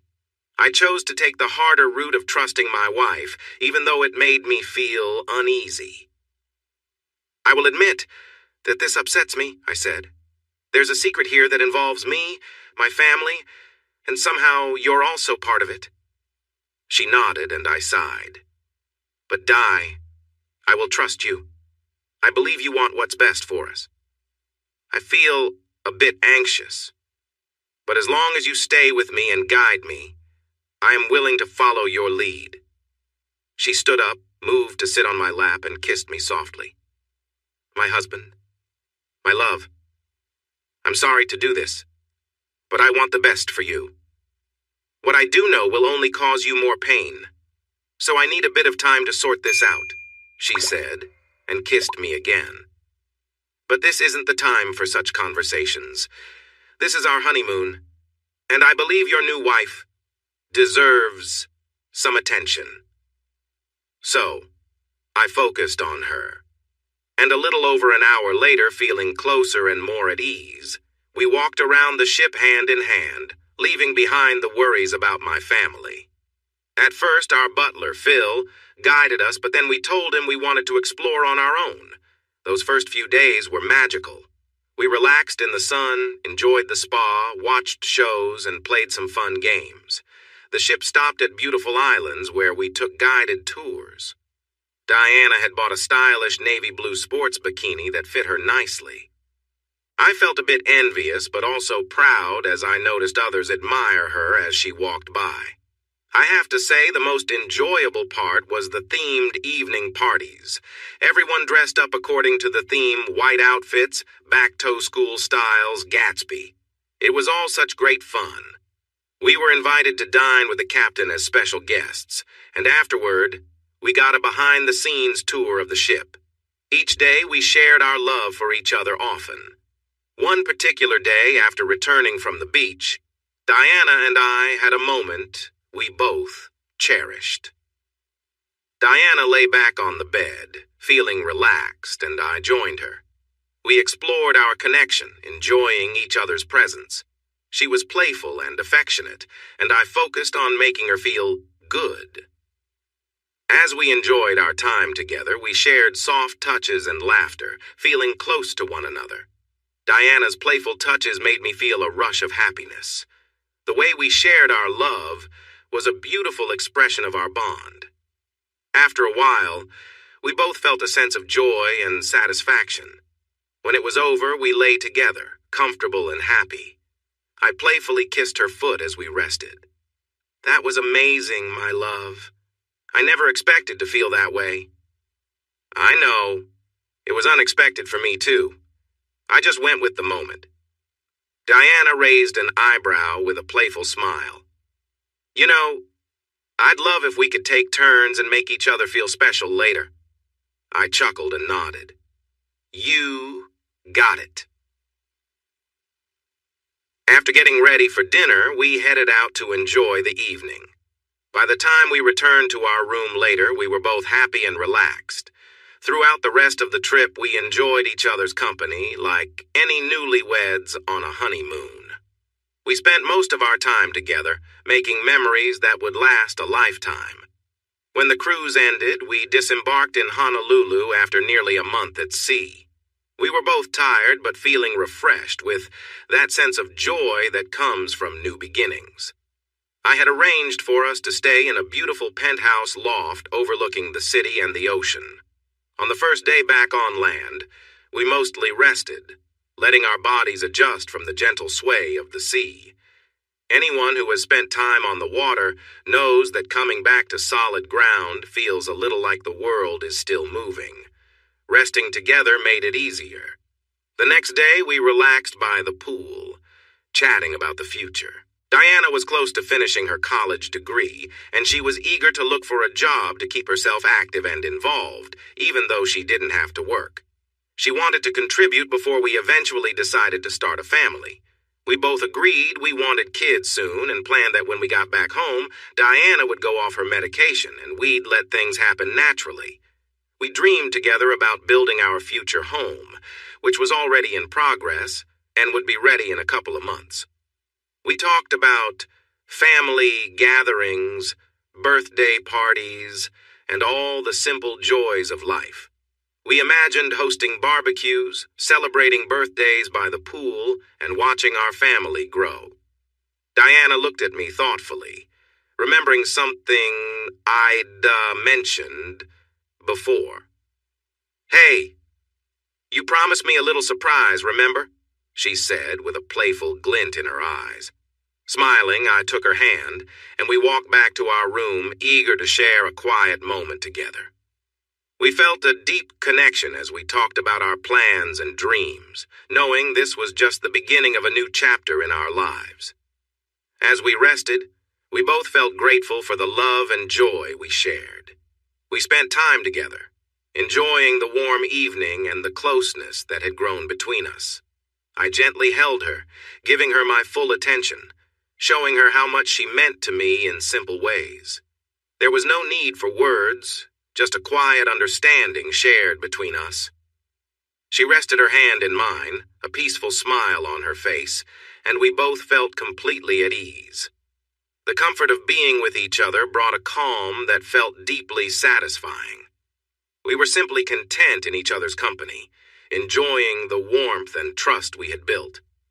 Eventually, we lay back, just talking quietly and sharing dreams for the future. We spoke about our hopes, our plans, and the home we'd create together. It was a moment filled with tenderness, a simple yet meaningful connection that needed no embellishments. We drifted into a peaceful sleep, wrapped in a sense of companionship, both of us grateful for the bond we shared. It was a night defined by trust, warmth, and the feeling of being fully present for one another. I helped her lie down on the bed, and then I carefully moved away from her, lying next to her. We were both relaxed and happy. She gently placed her hand on my face. "I love you so much, Harry." That was wonderful. We fell asleep for a bit, then got up and took a shower to freshen up. Diana walked with a little extra bounce for the next few days, but she had a big smile on her face until we boarded the plane to go home. The next few months were fantastic. We were enjoying our marriage and spent a lot of time together. We also enjoyed the company of our friends Jack and Cindy and Norman and June. Our new house was ready, even though the pool and garden still needed work. When I returned home from my travels, our work was busier than ever, and all our projects were fully loaded. I was away about a week each month, with 2 of those trips being international. Diana always traveled with me. It was good to have the money for her to join me. During the day, while I worked, she would sit in my office, working on design projects for our home or helping people online using what we learned in our counseling course. She made friends with the staff. They liked having her around, knowing she was the boss's wife. Sometimes, she would go visit local sites with one of our team members driving her. We were having a great time together, and it felt like an extension of our honeymoon. When we got home, we began to plan our future. We still attended the family gatherings, but we could only make it every few months because we were so busy. One important decision we made was to stop Diana's birth control pills 6 months after our wedding. We bought some pregnancy tests and got started on trying for a baby. A few weeks later, we were back at a family gathering. It was a small one with just family. It was our first time attending in a while, and Diana could tell I was feeling uneasy. We had told my parents about our plans to have a baby, and they were really putting us on the spot with questions. Joan and Greg were sitting back, watching us, and I was growing tired of my family judging every decision I made. They thought we were too young and should focus on our careers. They believed it wasn't the right time for us to have a child. Even Joan and Greg voiced that they thought we were being foolish to think about kids so early in our marriage. After a series of hurtful comments from Greg about how I must be weak because I take a long time to start a family, how I was a bad husband, and how Diana must be with me for my money, I had reached my limit. For years, I had put up with their insults. Nothing I did seemed good enough for this so-called family. It was time to leave. I stood up, frustrated that no one ever defended me unless it involved money. "Dee, get your things, we're leaving." Everyone turned to stare at me. Suddenly, I was the center of attention. "Where do you think you're going, son?" my father asked, trying to act like he was in charge. "I'm going home." "Why would you want to do that?" "We're your family," he replied. I knew he never really wanted me around. He wanted me to come and go on his terms. For the first time, I let my anger and disappointment show. "I don't even know if you are my family," I said, and everyone looked surprised. Family takes care of one another. Sure, they tease each other and argue, but they always support each other. This family has never stood by me. Whenever I need something from any of you, I pointed at my father, you just give me excuses. You put me down and tell me I should just accept things the way they are, which is never what's best for me. Not once have you helped me. I've never had a good experience with you as a father. Instead, you shower love and praise on that jerk when he is the biggest screw-up I know. I started to raise my voice, staring hard at my father. You give your little princess everything she wants. She just has to pout or act upset, and you give in. I used to have a great sister, but as she gets older, she's becoming more and more selfish. She has no clue how the world works because you do everything for her. And you, I said, glaring straight at Greg, have done nothing but push me down since we were kids. I could have gone to the police for what you did to me, for the way you treated me. You're the worst kind of bully who puts others down to cover your own weakness. What's worse is I took your side and hid the evidence. Just now, you question my worth when you can't keep a relationship for more than a month.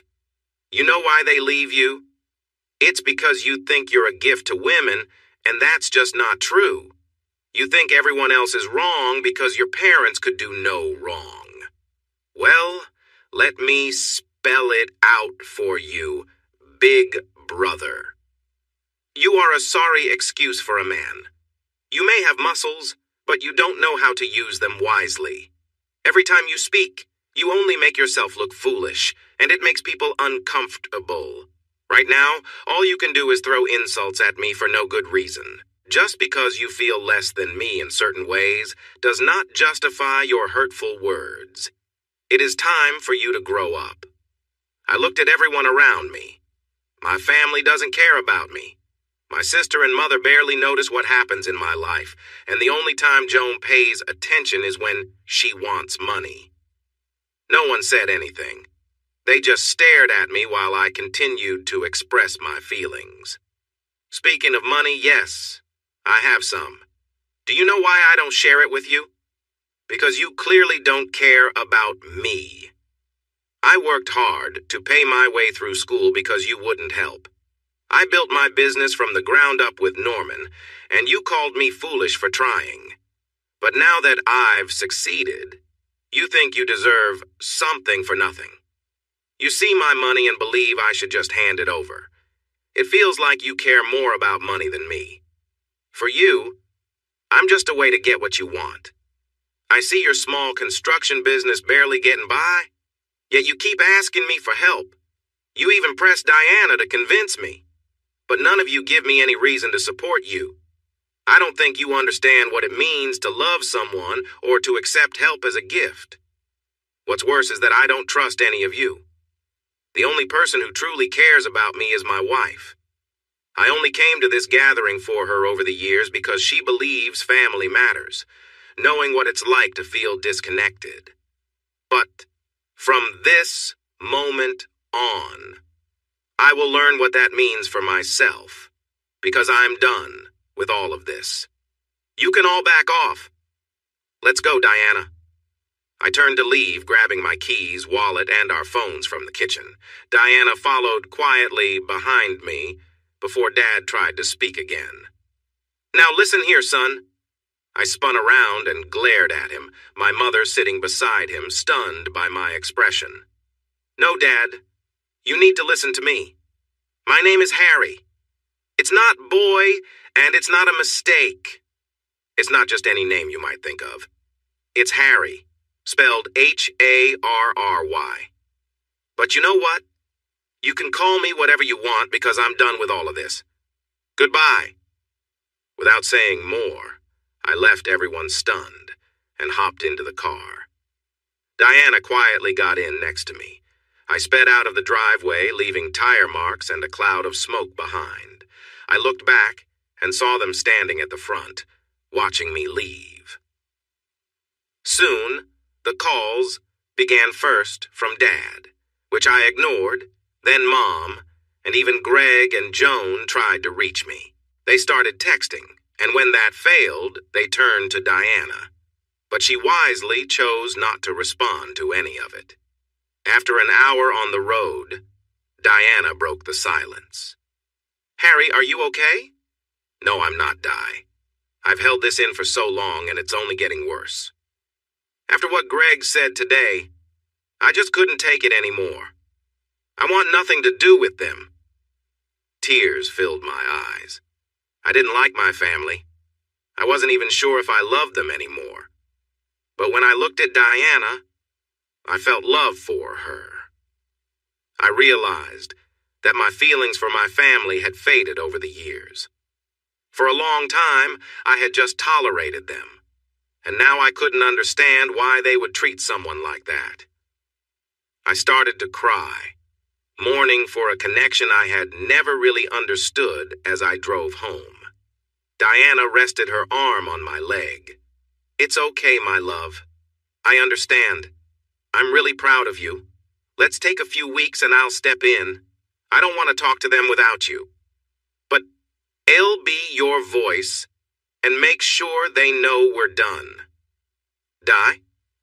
Yes? Are you okay?" She shook her head. "No, like you, I'm not okay. The things I told you, I think we need to discuss them soon. If we are really cutting your family out of our lives, I need to share some things with you. But I'm scared because it's not good news. And I don't know everything. Just know that I love you so much, and my heart is yours. I will stand by you." She trembled as she spoke. I felt anger and frustration, but seeing her fear made me calm down. "We can talk about it now if you want. We can find a place to stop." "No, Harry. I need a little time to think. There are some things I need to understand first. Could you trust me? For a couple of weeks?" "Di, I don't know. I'm worried. I can see the fear and sadness in you right now." Tears filled her eyes. "I understand. But if we do this, I need to get some things sorted first, okay?" "I don't like it. Di. But I will trust you. I feel like this is going to change our lives more than I want to admit. Just please don't take too long. Today showed me that I am struggling in the dark with something I don't understand, and it scares me." On the way home, we kept reassuring each other that everything would be okay. But in my mind, I felt clouds gathering. I knew Diana had some heavy news to share with me, and she needed time to prepare. This wasn't going to be easy. We warmed up some leftovers and had a light meal before getting ready for bed. I planned to spend the afternoon in the office preparing for upcoming presentations, but the next morning Diana and I would have breakfast with Jack and Cindy. As we got into bed and shared a kiss, Diana reached out playfully. "Did you really mean what you said to Greg about comparing sizes?" I laughed for the first time in hours. Yes. Being brothers, we did see each other a few times growing up. I'll admit, I might have exaggerated a bit. But from what I remember, Greg is much smaller than me. I was just so mad, I may have gone too far. You know, even if you don't think you have all of his muscles, I believe you have the two important ones, she said with a smile. Two? Yes. The one down here, she said playfully. And the one up here, she added, kissing me gently on the forehead. You are the smartest person I know. You're wealthy yet humble, and you have nearly 1,000 employees worldwide. Even Norman relies on you. I've seen you stay calm with everyone, and today you handled things with logic, sharing only what you thought was true. I was so proud of you. I love you. Suddenly, Diana looked at me with a playful smile. So, do you think you could make a baby with me like you joked about today? I smiled back at her, feeling a connection between us. Over the next few weeks, things felt a bit tense. Work was busy as we prepared a new version of my well-known plastic formula. It was something that would not change our patent, but it would help us produce more without needing a lot more materials, leading to more profit for our company. Diana and I were really focused on starting a family. She spent time reading about the best ways to conceive, including the right positions, timing, and even what to wear. As her most fertile time approached, we agreed to try every 2 days. I was happy to share this special time with my lovely wife. Meanwhile, my family was still trying to mend things. My sudden departure had led to a big argument among them. I wasn't sure why they were upset with each other. I had shared my feelings about their behavior toward me, and yet I found myself the target of their anger, even when I wasn't there. When my mother couldn't reach either Diana or me, she called Norman and Jack. They had no idea about the situation with my family, but when I shared a brief version, they listened and offered their support. Jack, in particular, wanted to help. Harry, at some point you will need to speak to them again. It might be better to do it sooner rather than later. You've said what you felt, and as someone who saw the marks on you growing up, he said, looking serious. He raised his hand to pause me. Yes, a few of us teachers noticed, and so did some students. We put it together that it might be your father or Greg causing it. That's why many of us worked to get you the scholarship. We wanted to help you leave before something serious happened, no matter how much you tried to defend them. But look at how far you've come now. You have a wonderful wife, a great job, and you will be a fantastic father. Still, I believe you need your family back if it can be on your terms. Just remember, now that you've expressed yourself, it has to be on your terms. I didn't want to admit it, but he was right. I knew I had to reach out to my family on my own terms, but I had no idea that those terms were about to change. That evening at home, after we had shared a lovely time together, Diana and I were relaxing on the bed when she brought up my family. Harry, I think I should go see your parents tomorrow, she said. What? I was taken aback, still processing what Jack had said the day before. She sighed. Cindy called me and mentioned your conversation with Jack. Jack is worried about you. I feel I need something from your parents before I can talk to you and help clear things up. Also, if I talk to your mother without your dad or Greg being there, it might go better. There won't be any shouting. I felt uneasy about this idea. Something didn't seem right. I needed to believe in her. Okay, just call me when you arrive and when you leave. The next afternoon, Diana left in her Jeep. She sent me a message right after she got there and before she went inside. For the next 2 hours, I felt anxious. I started trying to call her after 7:30. By 8:30, my worry turned to panic. I called my mother, but it went to voicemail. Mom, where is Diana? About 5 minutes later, I got a reply. She's not here. I quickly got in my car and drove off. I called everyone I could think of. My plan was to drive the route between our house and my parents' house to see if I could find her. I hoped nothing had gone wrong. I called our friends one by one, but no one had seen her. They said they would keep an eye out and let me know. Cindy expressed her concern and tried to comfort me. I told her I was heading toward my parents' place, thinking it was the route Diana might take. When I arrived at my parents' house, I noticed Diana's car in the driveway. Confused, I thought, why did Mom say she's not here? Anxiety grew as I stepped out of my car. It was nearly 10 at night, and everyone should have heard me arrive. My mother came to the door wearing her house robe, looking worried as I approached the house. "Harry," she warned. "Harry, don't go in there." Ignoring her, I pushed past her into the house. At first, everything seemed normal, but then I heard a strange noise coming from my parents' bedroom. I rushed toward the sound, and my heart sank. Inside the room, I saw my wife, in a very vulnerable position. My father was there, and it was clear something was terribly wrong. My brother stood nearby, looking amused. I yelled, "What is going on here?" They all turned to face me, and my father made a shocking remark. "Just what it looks like. We are. With your wife." He was smiling, but it felt cruel. My brother laughed, and I felt a wave of disbelief wash over me. I couldn't believe this was happening. My mind raced, and the world around me began to blur. This was a nightmare I couldn't accept. My wife, the woman who saved me from difficult times and claimed she loved me deeply. She was the one I loved back, the one who meant everything to me. Right now, everything we shared felt like it was being taken apart by my own family. "Trust me," she had said, and like a fool, I did. I stumbled back out of my parents' bedroom and fell in the hallway. My mother reached out to touch my shoulder, but my mind was clouded with confusion. In a moment of frustration, I pushed her away. She fell back, surprised. I couldn't see clearly. My heart was heavy with pain.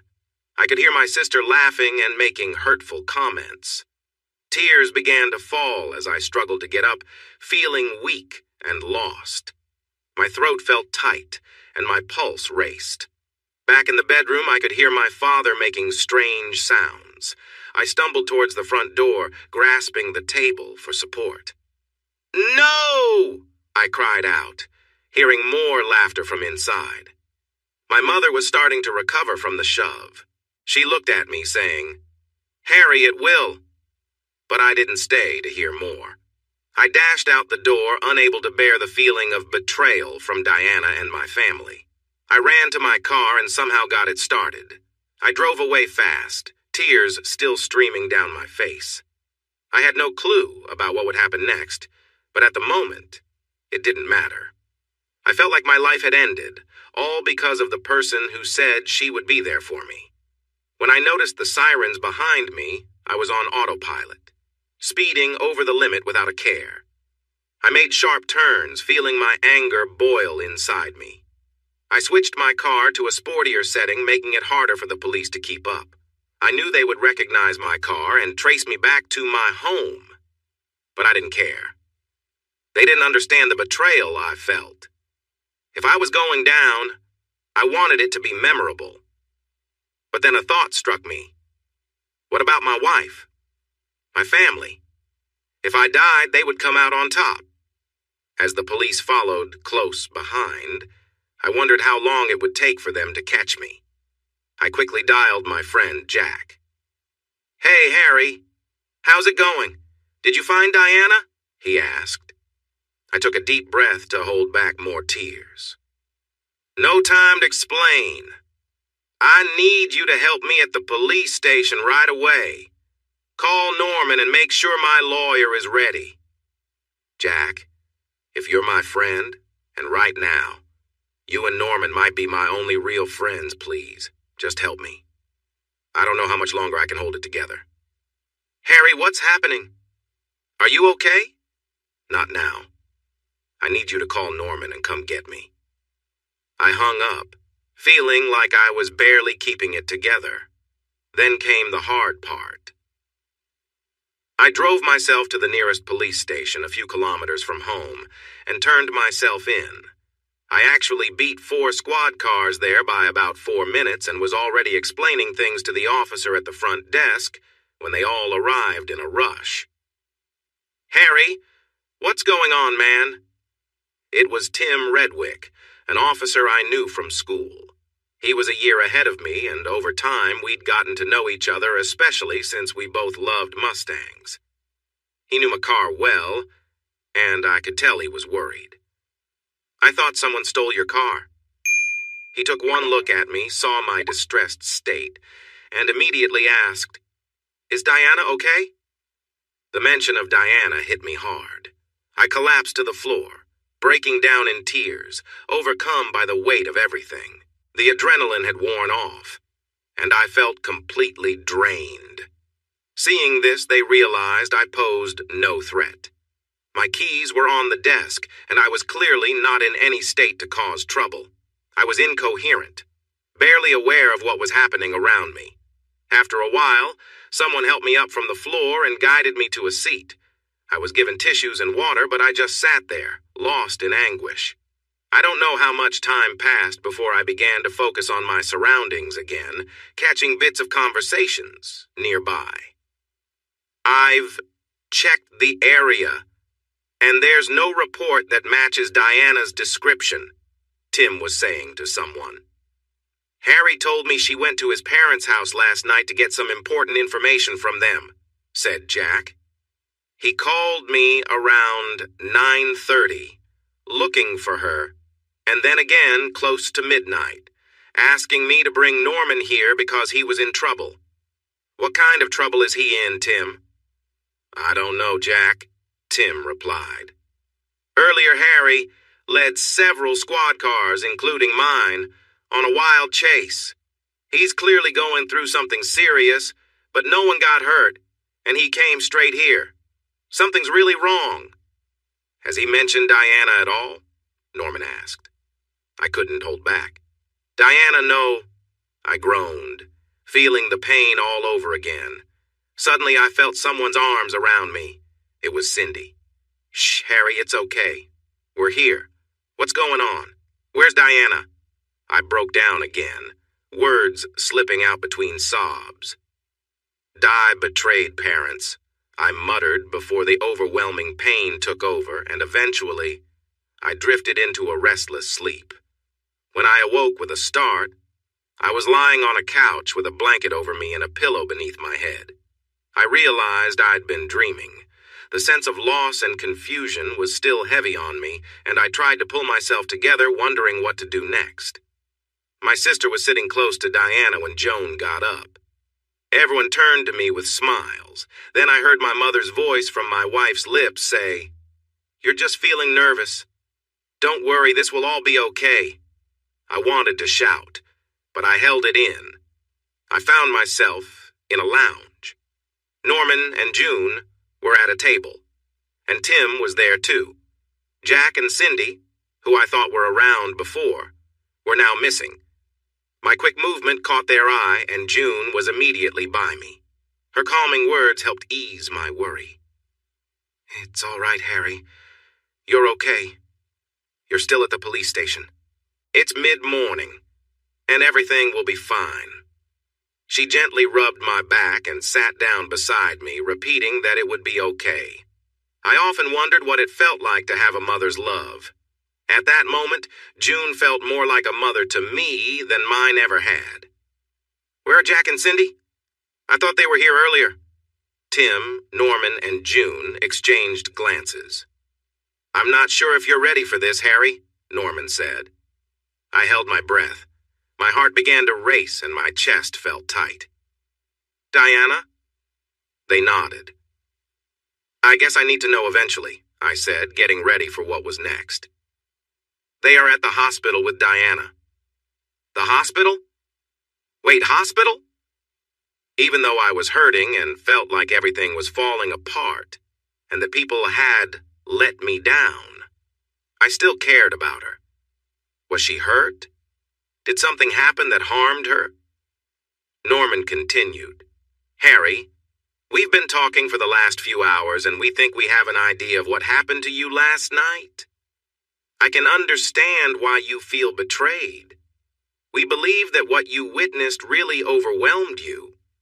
We managed to get a few words out of you, which helped us get started. So Tim here drove over to your parents' house to find out more." Tim took over. "Harry, there was some trouble, and it's not done yet. 2 officers knocked on your parents' door around 2 a.m. They saw lights on, so they knew someone was home. It took about 15 minutes of knocking before your mother answered.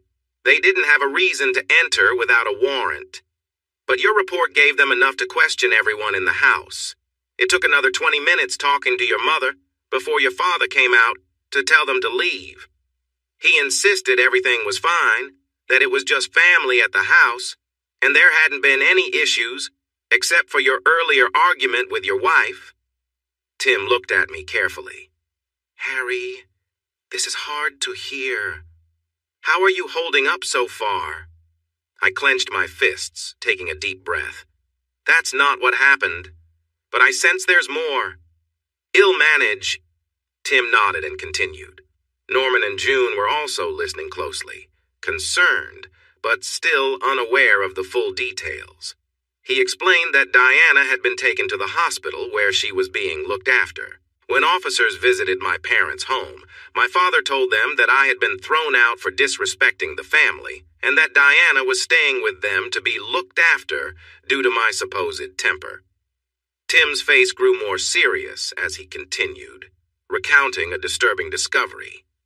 After the officers prepared to leave, thinking everything was settled, my brother appeared unexpectedly, speaking in a way that made the officers suspicious.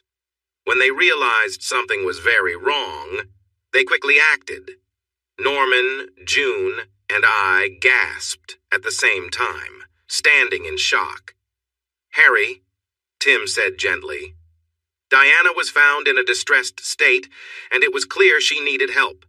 She had been restrained, and she called out for you. The officers quickly responded, getting her to safety. My chest felt tight as the weight of this news sank in.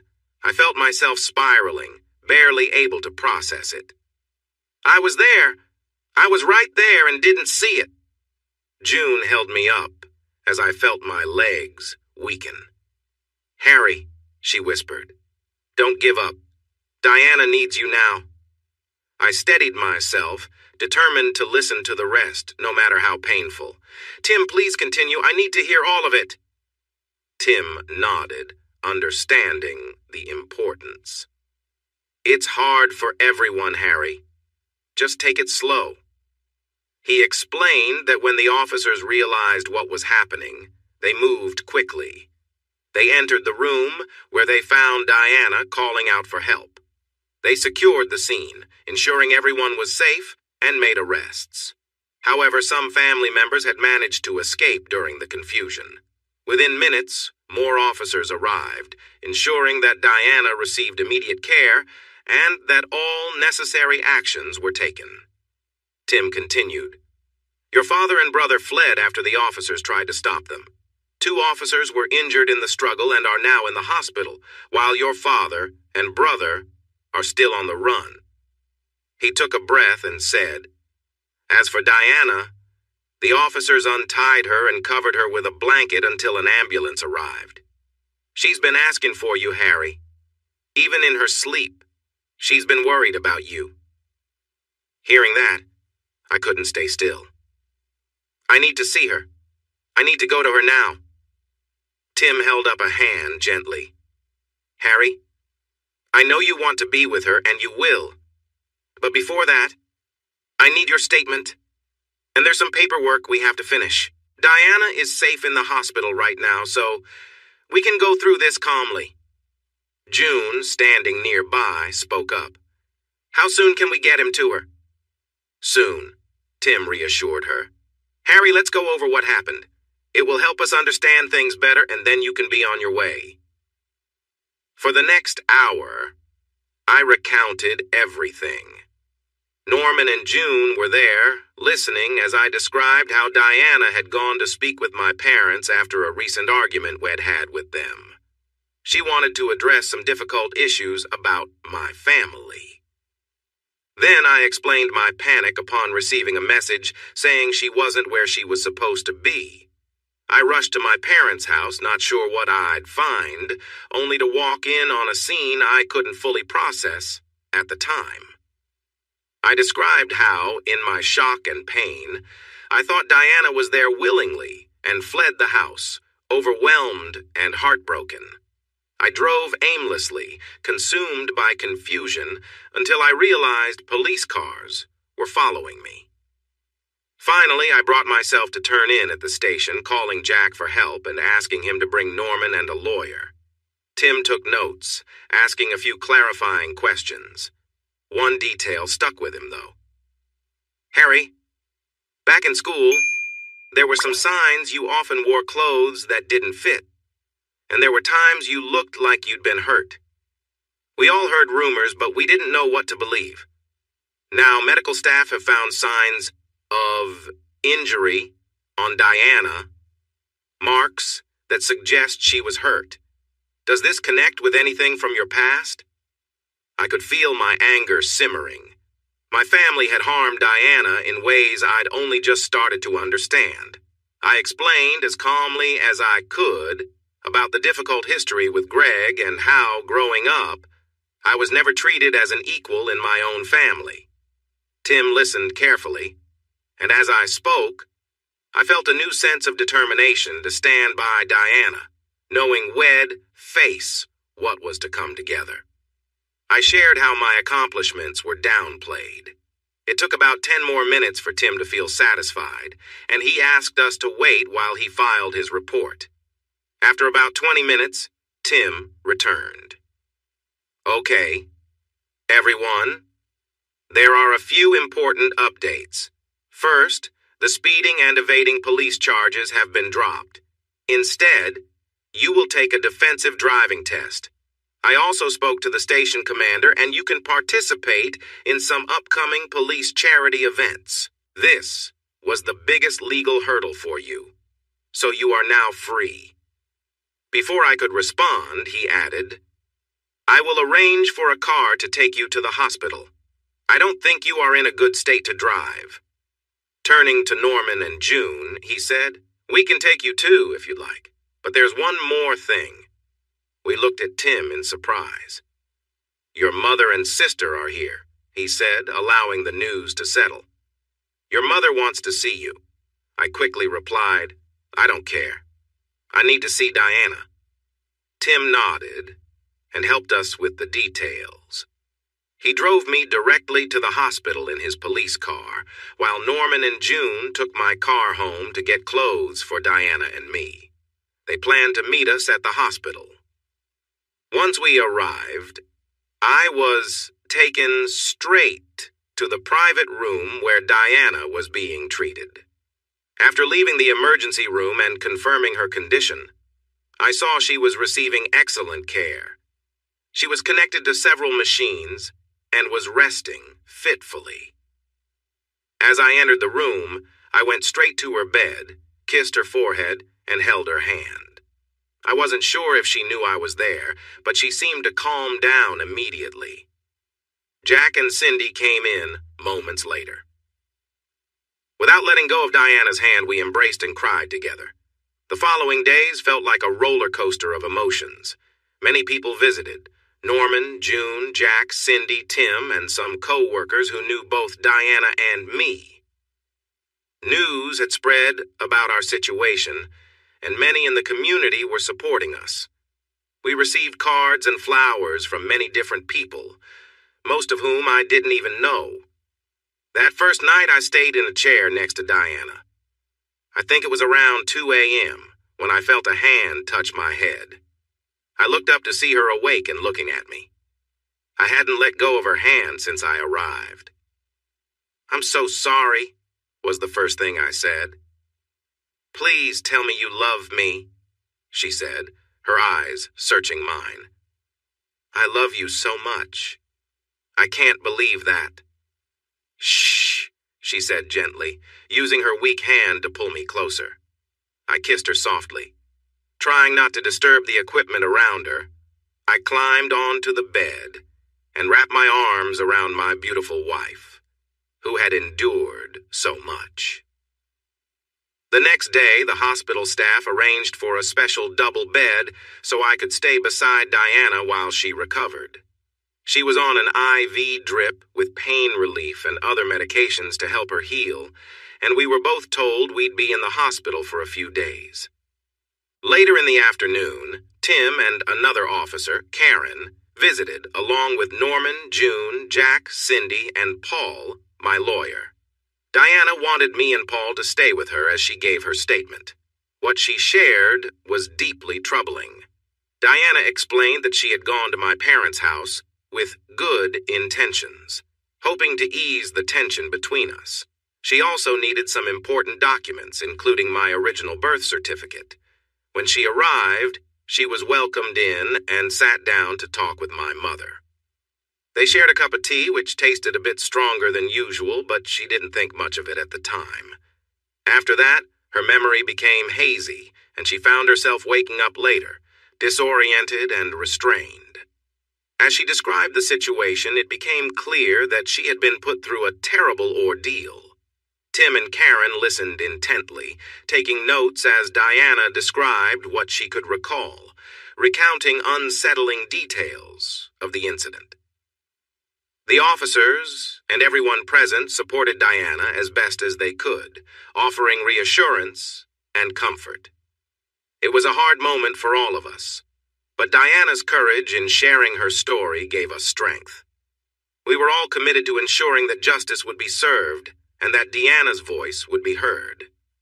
Diana shared the details with a trembling voice, clearly distressed by what she had endured. She explained that after she had been given a strong sedative, she remained aware of what was happening but found herself unable to move or react. At that point, she tried to struggle, only to be stopped forcefully and reminded to stay silent. Through her hazy memories, Diana recalled words meant to control and frighten her, and she was warned to keep quiet about the incident. They threatened her with serious consequences if she ever spoke up. With time, her mind became foggy from the drugs, and she could only remember snippets, like hearing voices or feeling faint sensations. At one point, she thought she heard my voice and tried to call out, but couldn't. Later, she vaguely remembered someone covering her with a blanket, and soon after, she faded in and out of awareness until she finally woke up and found me beside her. By now, Diana was sobbing, her spirit weighed down by the terrible experience. I held her hand tightly, feeling an overwhelming resolve. My sadness turned to a steady anger, knowing that people I once trusted had caused her so much pain. I silently promised that I would do everything in my power to seek justice for her and ensure she felt safe again. As I listened to her story, I felt a deep anger rising inside me. I thought about how I wanted to confront everyone involved: my father, my mother, my sister, and yes, even my mother who had neglected me. I felt like they needed to face the consequences of their actions. How could anyone do something so hurtful? I found myself questioning what I had done to deserve this treatment. After Diana shared her experience, Tim and Karen said goodbye, promising to check in on us later. Just then, I had an idea. I asked everyone to give Diana and me some extra time alone. They looked surprised but could see that this was important, so they left us in the room. They knew part of what had happened, but I doubted they understood everything. Once the door closed, I noticed that Diana seemed worried, and I felt a bit uneasy too. My wife had been through difficult times before we met, and now my own family had hurt her as well. I wasn't sure about the challenges we faced, but I knew she hadn't meant to betray me. It hurt, but I wanted to support her. She was still trying to process everything. I realized that we might need a good counselor to help us both. At that moment, it seemed like Diana was in more pain than I was. I leaned back on the bed and hugged her for a while in silence. She started to cry again, gripping my arm tightly. I understood that this moment would unfold many times in the near future. I was sad because we had a wonderful relationship, but it felt damaged. How could they do something so cruel to someone so close to them? That anger surged within me again. But then Diana's earlier words came back to my mind. As she calmed down, I knew I needed to ask her some hard questions. Di, I'm not going to ask if you're okay because I know you're not. I'm not either. I want you to know that I love you completely, even after everything that has happened. We will get through this, and I hope we can do it together, all right? She turned to face me, having removed her glasses. Her beautiful brown eyes were red, her face puffy from crying, and her nose was running. She looked like she was struggling. But as she looked at me, I sensed she saw hope and needed someone to lean on. I wanted so much to be that support for her. But I needed to understand more. A few minutes ago, while you were telling your story, you mentioned something I've never heard anyone say before. Can I ask you about it? If you don't want to talk about it, just let me know and I'll drop it. Okay? She nodded. You mentioned the statement, "He's not my son"? Diana, what does that mean? He's not my son? For a moment she looked worried. Then she stared at her hands. Then she looked at me. She found it hard to talk, but finally said, "My love, this is something I've wanted to tell you. It's why I wanted those papers from your mother. One of them is an old DNA test about you. Roger is not your biological father." So many things started to make sense. So all these years, they knew and kept it from me? Why? From what I understand, they didn't find out until you were about 3 years old. As you grew up, it became clear that your mother had an affair. You didn't look like your father and brother. Your hair was different, among other signs. Honestly, I'm not sure of all the details, but that's why they feel anger towards you. They see you as different, as an outsider. I believe Roger only gave you what he had to, and not more. You might think your mother never defended you because you were seen as a mistake. Greg and Joan are his, but you are not. You knew? She lowered her head and nodded. Yes, I found out a few months after we started dating. It was accidental. At that point, I was mostly seen as a family friend. Your family didn't know we were dating, and I was hesitant to tell them because you were becoming so important to me. I left my prescription sunglasses at their house. I walked in on Roger sorry. I can't call him your dad anymore, arguing with your mom about something you did. I think it was about your chemistry project. He said that since you weren't his son, he shouldn't have to put up with your behavior, and that you owed him for raising you or something like that. They knew I heard part of that, so Roger left the room, and Martha shared some things with me. She paused, took a breath, and continued. There's more. Martha showed me the DNA evidence and hinted that she had a letter from your real father for you, but Roger would never let you see it. I wanted to get those for you. That's why I went to their house the other afternoon. I hoped to get Martha to give me the documents without Roger there, as they should belong to you. I wanted to tell you so much, but I couldn't share the story because it wasn't mine to tell. I knew Roger would never tell you. I was trying to get your mother to stand up for you just once and tell you the truth. I sighed. My life felt more and more confusing. I think it had been a long time. I just never realized it. I needed to move on, though, and I focused on my next question, knowing it could hurt my already fragile wife. Why couldn't you tell me? Diana looked down at her hands and stayed quiet for a long moment. Di, why didn't you tell me? I really need to know. There is a pain inside me right now, and I need the pieces of the puzzle to help put us back together. She gave a tiny nod. This is tough, Harry. Do you remember before our first time, how I panicked and called myself damaged? I felt like I wasn't the person you thought I should be. I gently placed my hand on her arm. Of course I didn't care. I wanted you to be mine, and you gave yourself completely to me. Tears fell down her face onto the hospital bed, but she kept going. What I could never share with you was that I had an uncle who was still alive before I met you. I found out when I was almost out of high school, that he was family. The Child Protection Agency thought it would be good for me to live with a relative, to have some stability. But Uncle Clinton was not the caring type. He took the help, but didn't want me around. He drank a lot and used drugs. One night he came into my room and hurt me when I didn't want it. He took something from me that I couldn't get back. She paused, sobbing, her hand tightly gripping mine. About 3 months later, he died from an overdose. I hadn't been living there very long, but it was one of the hardest times of my life.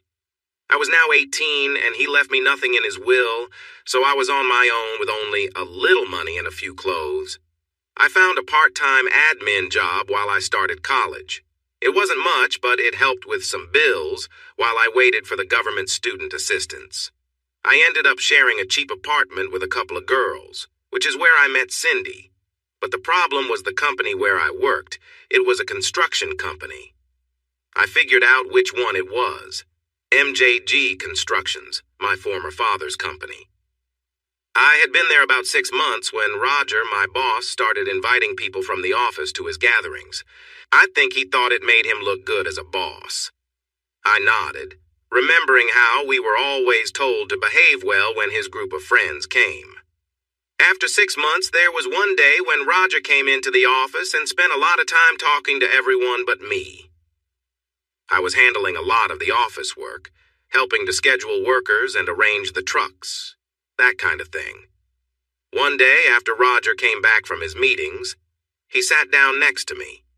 He said he wanted me to join the next family gathering because he had a son he thought I should meet. He told me that I might appeal to his son because I was nerdy-looking, which surprised me a bit. He continued that he knew about my family situation and could help keep my past private as long as I met his son. I shook my head, starting to understand the situation better. So my father, Roger, who is no longer really my father, set us up. Yes. What I only found out later after I called you my boyfriend. She smiled, and for the first time that day, it felt like the sun came out. I learned he introduced us to get to your money. He believed that since you were close to your family, he couldn't just ask you for help. He thought I could be a way to get what he wanted. But I stopped working there once I got my college funds, shortly after we met, so his plan fell through. How did you find out about his intentions then? She took a deep breath. He told me after I announced that we were dating. He warned me that if I didn't do what he wanted, he would share my past with you. He would say terrible things about me to make sure you would stay away. What did you say to him? It was very difficult. I was really starting to fall for you, and I didn't want to lose you. His hurtful words affected me deeply, but I also knew you would make your own decisions. So I told him I would help if you and the family needed to communicate. But I would never ask you for money. That was your business, and no threats could make me turn against you. Suddenly, it felt like a heavy burden I had been carrying for years was lifted. Diana, before you say anything else, I need to tell you something. She looked at me and I could see her worry increasing. She had just shared something significant that could change everything between us. I felt her grip on my arm tighten, and I gently squeezed her arm in reassurance. You are the most incredible woman I have ever met. I loved you before I knew this about your past. You are the center of my universe, and I didn't think I could love you more than I already do. When I saw you on that bed in my parents' room, it felt like everything had been taken from me. My heart felt heavy, as if I'd lost my spirit. I was in shock when I got to the police station. My life felt completely shattered. I had cared for you so deeply that I didn't know how to cope. She looked like she was about to break down. Tears spilled from her eyes. She gazed at her lap and asked, You say you loved me. Has what happened to me changed that? No. She looked up at me. No, if anything, my love for you has grown stronger. Diana, my dear, you have faced so much. You have fought for me, and you've never done anything to dishonor us. You went to that house for something I needed. Yes, you didn't share everything with me, but I understand your choices. Even in this difficult time, you're still fighting for us. Diana, I could not love you more than I do right now. I will ensure those who hurt you will face the consequences. I took a breath to calm myself. This will be tough, and we will struggle, but if you allow it, I will be by your side every step of the way. I leaned in, holding her face gently, and kissed her, letting my love flow into that moment. The kiss felt long and comforting until there was a knock on the door. Jack peeked his head in. Hi. Is everything okay? No, it's not, Jack. We are not okay. But we have each other, and we will get through this, I replied. Yes, please bring everyone in. With Diana's permission, there are things I need to share. Everyone entered the room, and with Diana's approval, I summarized the past week and shared some family secrets that I had just learned. As I explained the terrible things my family did to Diana, Jack and Norman grew visibly upset. Then when I revealed that I wasn't Roger's son and that my mother had an affair, they were shocked. When I talked about the plan to hurt Diana for money, they felt embarrassed for me. I chuckled lightly and said, well, their plan backfired. I ended up with the best person by my side, and all their attempts to hurt us won't go unanswered. The rest of the afternoon passed in conversation. After some time, Diana became quiet as more of her past came to light. Tim knocked on the door and walked in. The others sensed it was time to leave and told us they would check in with us tomorrow. Tim updated us on the situation. They had a few leads on Roger and Greg, but for now, they were still out there. My mother and sister were still in custody and had met with their lawyer. Tim was unsure if he would be their lawyer much longer after hearing about the charges against the girls and what the consequences would be for the men when they were caught. The company's finances were still intact, but that could change soon. We talked for a few more minutes, and then he left, promising to keep us updated. I sent a message to my lawyer asking to discuss bailing out MJG. Despite everything, many people depended on that company for their jobs. If the business was strong enough, I might be able to buy it and keep those jobs. However, I was uncertain whether the lawyers would need to look into it. That night, we slept in the hospital bed together, holding each other close. Diana would stay for another 2 days as she needed more care and had to meet with a hospital counselor before being released. Luckily, Norman and June had brought clothes and some items from home, making us more comfortable. In the morning, we showered together in the small hospital bathroom. While we both wanted to enjoy each other's company like we usually did, we simply washed and held each other, feeling a bit safer in each other's presence. Later that day, Diana's doctor, a woman named Marge Hill, came to see us. Dr. Hill reviewed most of the test results, noting that Diana was in good health and could go home the next day. However, she had something important to discuss. There's something we need to address with you. Normally, we talk about this privately with the patient. Would it be all right if your husband steps outside for a moment? Diana took my arm. No, it's all right, Dr. Hill. You can say anything in front of my husband. Marge nodded, feeling assured. Okay, I just wanted to check. During your blood tests, we noticed some hormonal changes that were a bit unusual. After the trauma you have experienced, some changes are expected, but these specific signs are related to pregnancy. There it was. It was possible that my ex-father or my ex-brother could be the father of my wife's child. I didn't know how to react, and neither did Diana. We were both left feeling bewildered. Dr. Hill stepped in. I understand this is tough for both of you. But can I ask if you were wanting a baby recently? I took a deep breath and looked at Diana. She nodded. Dr. Hill, we've been trying for a baby for the last few months, and before this situation, we were very close almost every day. If that's true, there's a good chance you might be the father. But I need to let you know that it's also possible your father or brother could be involved. Ex-father and ex-brother, I replied, feeling upset. She nodded. I am sorry for what you're going through. Hiding the truth won't help either of you. Can you give us a few minutes to talk? I asked, my voice shaky. Of course. I have other patients to see, but I'll return soon with some paperwork for what you need going forward. Take your time and discuss your next steps. She looked at Diana. Whatever you choose, just know that he is one of the strongest people I've seen.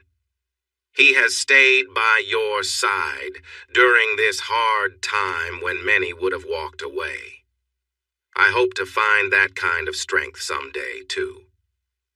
There seemed to be a story behind her words, perhaps a past love or loss. Diana knew she spoke the truth. I was there for her, and she had stood by me in this very difficult moment. With Dr. Hill gone, we sat in silence for a few minutes, staring at everything but each other. We needed to talk. How are you feeling, Di? Honestly, I don't know. I'm pregnant, but I didn't realize it.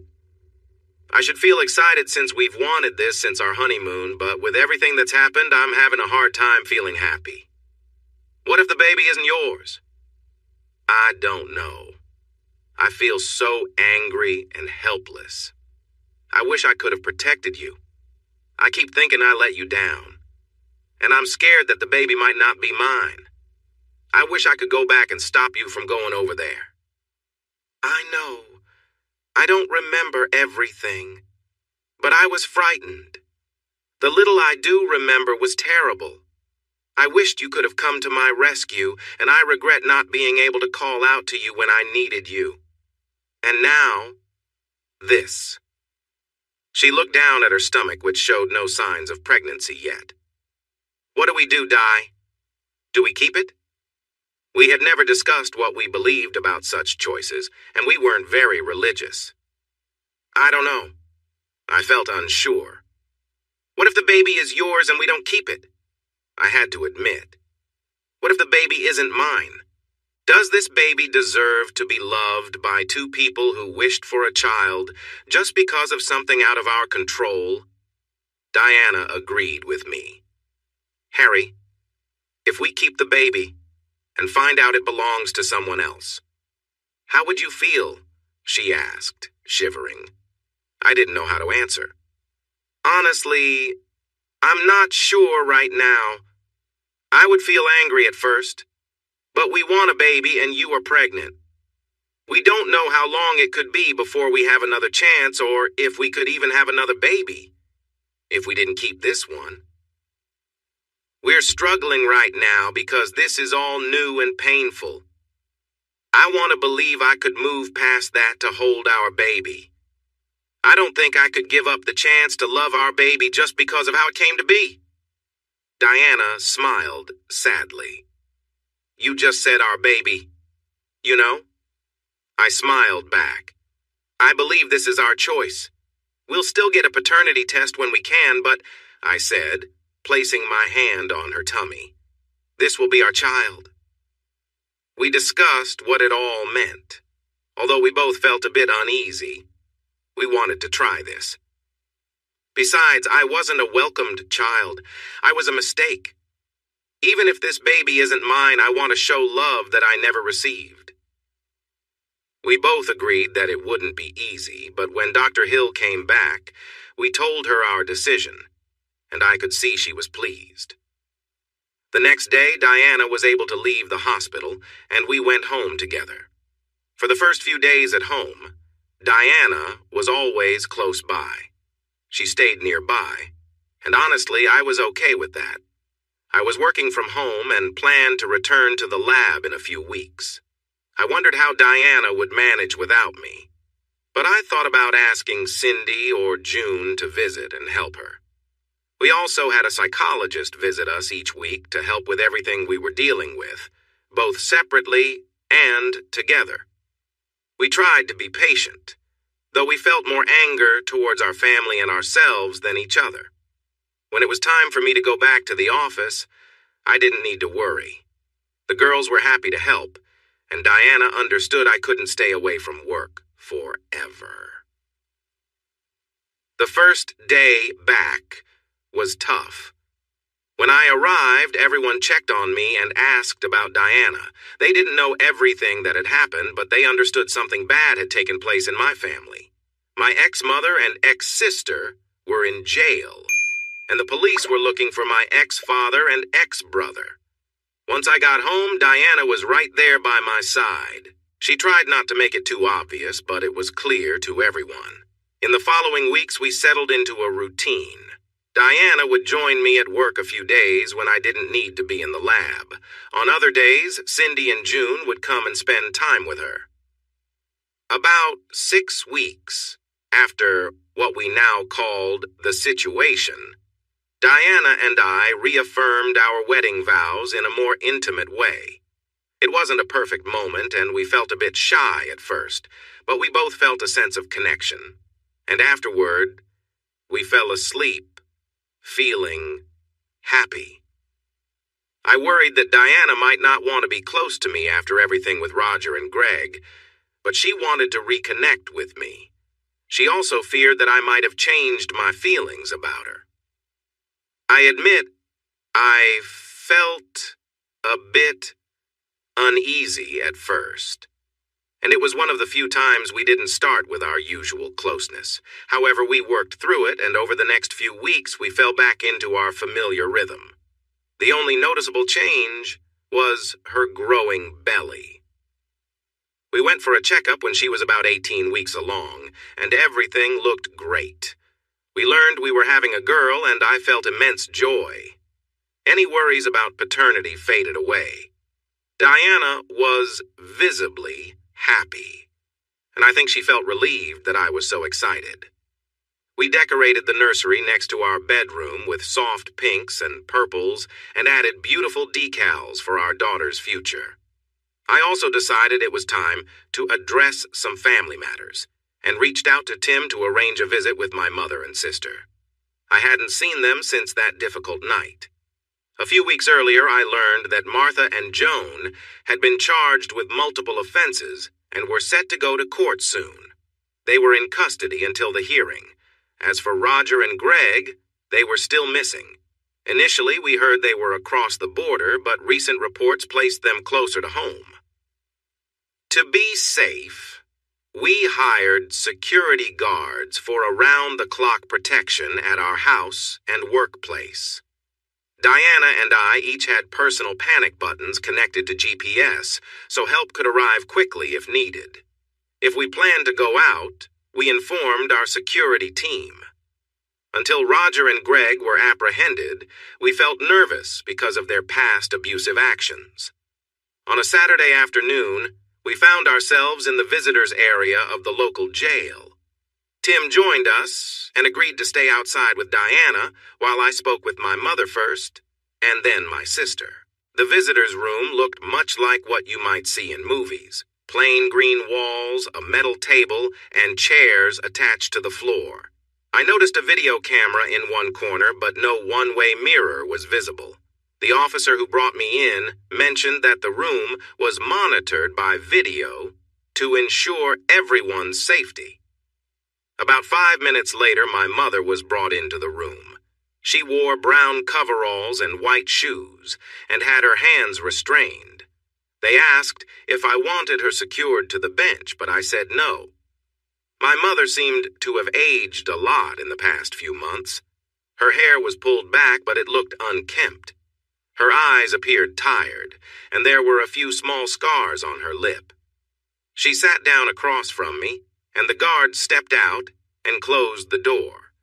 She looked at me, and I wasn't sure who would speak first, but she started. "How's Diana?" I expected her to ask about me or apologize for everything. I was surprised she asked about Diana first. She's doing well. She's outside and she's expecting a baby. For a moment, her expression turned serious, then softened. Pregnant. I don't know if I should ask. You shouldn't. You've lost the right to be a mother with everything you've done, or allowed to happen to Diana and me. But to answer your question, we don't know for sure. We hope the baby is mine, but it could be Roger's or Greg's. She nodded, looking defeated. Harry, I filled the silence. Honestly, I don't know if I should call you Mum or Martha now. I'm really angry at all of you. You've hurt the woman I care about. There have been times I've called you worse names lately. A part of me wishes I could call you Mum, but I just don't feel you deserve that.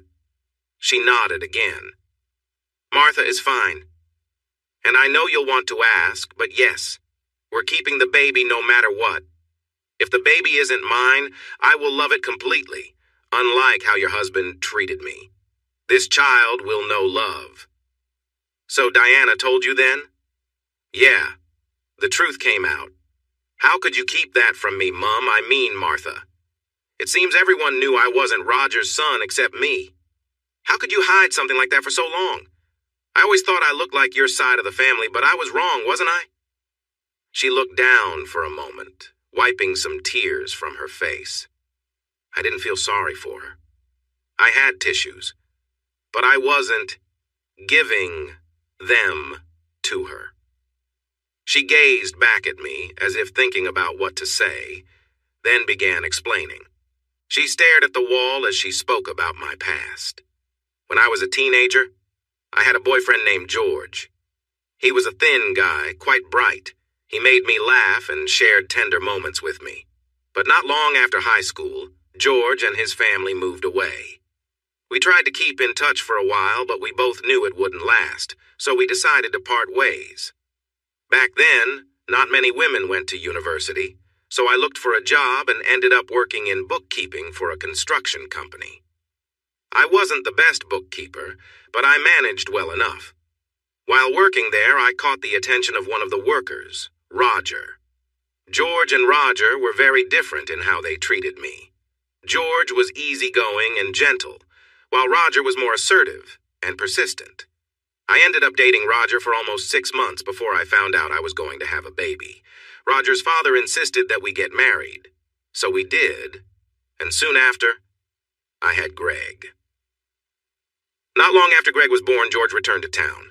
At that time, Roger was busy starting his business and was off and away. George reached out and we reconnected. It was almost like high school again. George made me laugh in a way Roger never could. He brought me small gifts and made me feel cared for. I think that feeling, along with Roger being away and a few drinks, led George and me to spend the night together again. Unfortunately, I found out soon after that I was pregnant once more. I felt terrible about being unfaithful, but I never told Roger straight away. When you were born, Roger was thrilled. He had 2 sons, and he worked hard to provide for us, but he wasn't around much. So I raised both of you as best I could. I had a feeling you weren't Roger's son, so I got a DNA test that confirmed it. I never told George, but I felt a lot of guilt and ended up getting pregnant with Joan. About a month after Joan was born, Roger noticed you looked different. After a lot of questioning, I finally revealed to him that I had been with someone else, and that you were the result. That night was hard for me, and I think one reason I got through it was the sound of Joan crying, needing to be fed. I had to stay outside your room, rocking her to keep Roger from going in and harming anyone. After that, he pretty much disappeared for a month. After that, I never heard from him again. But the money kept coming for groceries and the house, so I focused on taking care of the 3 of you. When he came home, he wanted everything. He was distant with you. You were just 3 years old. One time, you went to him, arms open, asking for Daddy. He reached for you, but when you got close, he slapped you. I had to hurry to pick you up as you cried on the floor. I took you to your room and helped you calm down. When I came back out, he told me that if I didn't want my child to be in danger, I needed to keep you away from him. He warned me never to tell anyone. I think he worried about how being betrayed by his wife would look to others. So, I kept you away from him as much as I could. I think you were about 8 when Roger told Greg about you. Greg had a nasty side like Roger, and that's when you really started facing trouble from him. I nodded. That seemed about right. Roger told me to let you learn to stand up for yourself. If I tried to help, both you and I would be thrown out. So, I let Greg hurt you. If he couldn't do it for some reason, Roger would bring me over, and then Greg got to hit me until I was red. Later that night, Roger would forcefully take me. Over the years, I wished you would run away. But you didn't. Instead, you stayed and took the beatings. I was proud that you were strong, but sad that you never tried to escape. That's because I had no friends. Roger, Greg, and Joan made sure of that. I was foolish enough to defend Greg and hide my bruises because I thought family looked out for one another. I learned that's not true for us, even with my mother. My words hit hard, but again she nodded. You're right, she sighed. I won't make excuses for what I did. I deserve your anger, but you deserve to know the truth. Now it was my turn to sigh, and she continued. When you got the scholarship, I was so happy. Finally, you could get away from this family and find your own path. I hoped to see you free. When you started dating Diana, my joy grew. She proudly claimed you as hers and stood up to your father, sorry, Roger, when he tried to pressure her. A small smile appeared on her lips. I was proud of her that day. Few people have stood up to Roger over the years. The only other time someone got one up on him was when you made your discovery and filed for your patent, I interrupted. Right. Your patent. When you submitted for that, and Roger understood its importance, he was furious. She took a shaky breath, sharing more about the harsh treatment she'd endured over the years, revealing the control and cruelty Roger had exerted over her and others in the family. Her voice was empty of expectation or self-pity, simply recounting the events. I'm not looking for sympathy, Harry, she said, her tone hollow. I just want you to know what happened. She explained how Roger's intentions took a dark turn after he saw I was finding success on my own, my new job, a better car, and a fresh start. He couldn't stand that I wasn't sharing my life or income with the family. It frustrated him that I wasn't under his control anymore, as he had always believed I was. With the support of Greg and Joan, he devised a plan to seize control over me and, in his mind, take what he thought he was owed. When you had that argument and left, Roger went over the edge. He was determined to get Diana involved in his scheme, thinking it would somehow bring him closer to controlling your life. He figured if he could manipulate you and Diana, he'd gain access to everything you had worked for. She took another deep breath. When Diana came by that day to pick up some papers related to your family history, Joan saw an opportunity. She called Roger and Greg and then tampered with Diana's drink, making sure she wouldn't be able to leave. I stayed in the background, unable to stop what was unfolding. When they arrived, I was sent to a separate room, forced to remain silent. She paused, struggling to continue, then looked at me with genuine regret. I should have done more to protect her, but fear held me back. I knew they were capable of anything, and I was terrified. When you called, I sent that message hoping you'd believe she wasn't there, but I didn't know they planned for you to find her like that. I am deeply sorry, Harry, for all of it." For the first time, I saw true remorse in her eyes' regret for what had happened to Diana, and the pain caused. Her words weighed heavily, but I felt a renewed resolve to make sure both Diana and I could finally find peace and move forward, free from the darkness that had surrounded us.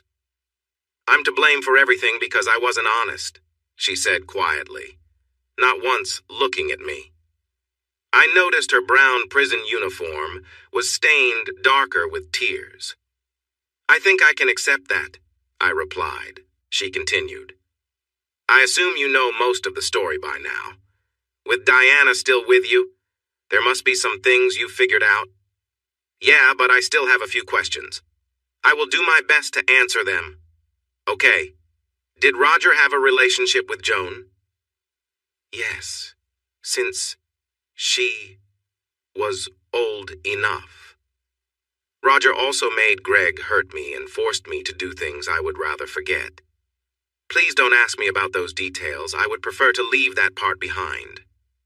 "I understand.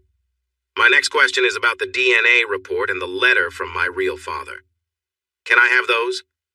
She smiled, a genuine warmth I hadn't seen from her in a long time. "Yes, Harry, you can have them. I plan to get them for Diana, but they're still hidden under a false panel in my winter clothes drawer. If you can visit the house and ask my lawyer for access, you can retrieve them. Unfortunately, I don't think you'll be leaving here anytime soon." "I don't think so either." This next question is hard for me to ask. Did I ever do something wrong that made you stop caring? Before I could pull my hands away from the table, she reached out and touched my hands with her own.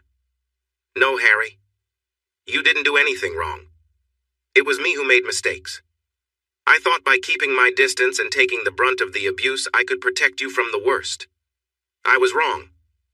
I believed I was doing my best to keep you safe, but I see now that my view was limited.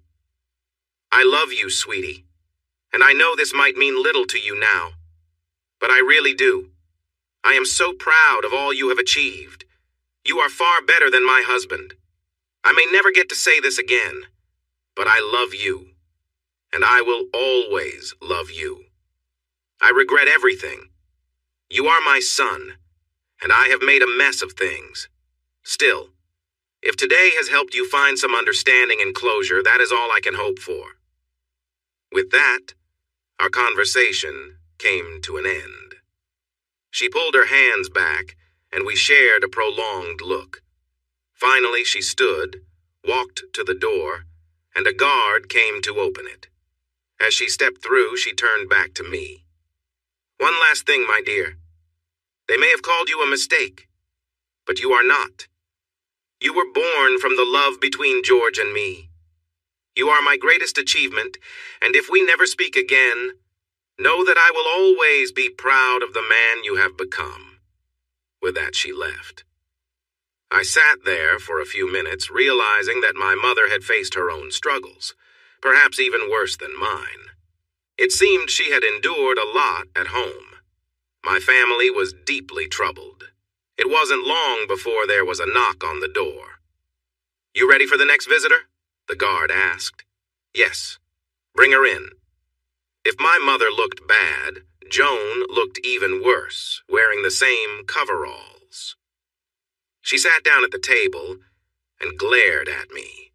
Her hair was short and messy, and she had a new scar on her cheek. It seemed like she hadn't slept in days. When she wasn't glaring, she looked around the room as if she expected something to jump out at her.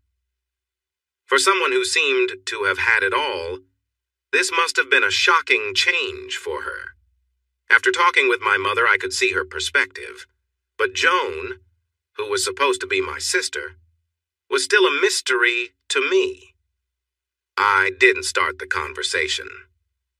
"You know, there are a lot of people in here who know who you are," Joan said matter-of-factly. And why should I care about that? I replied. Many of their family members work for you or one of your suppliers. It seems you're quite well known around town. You're young, rich, and you create many jobs.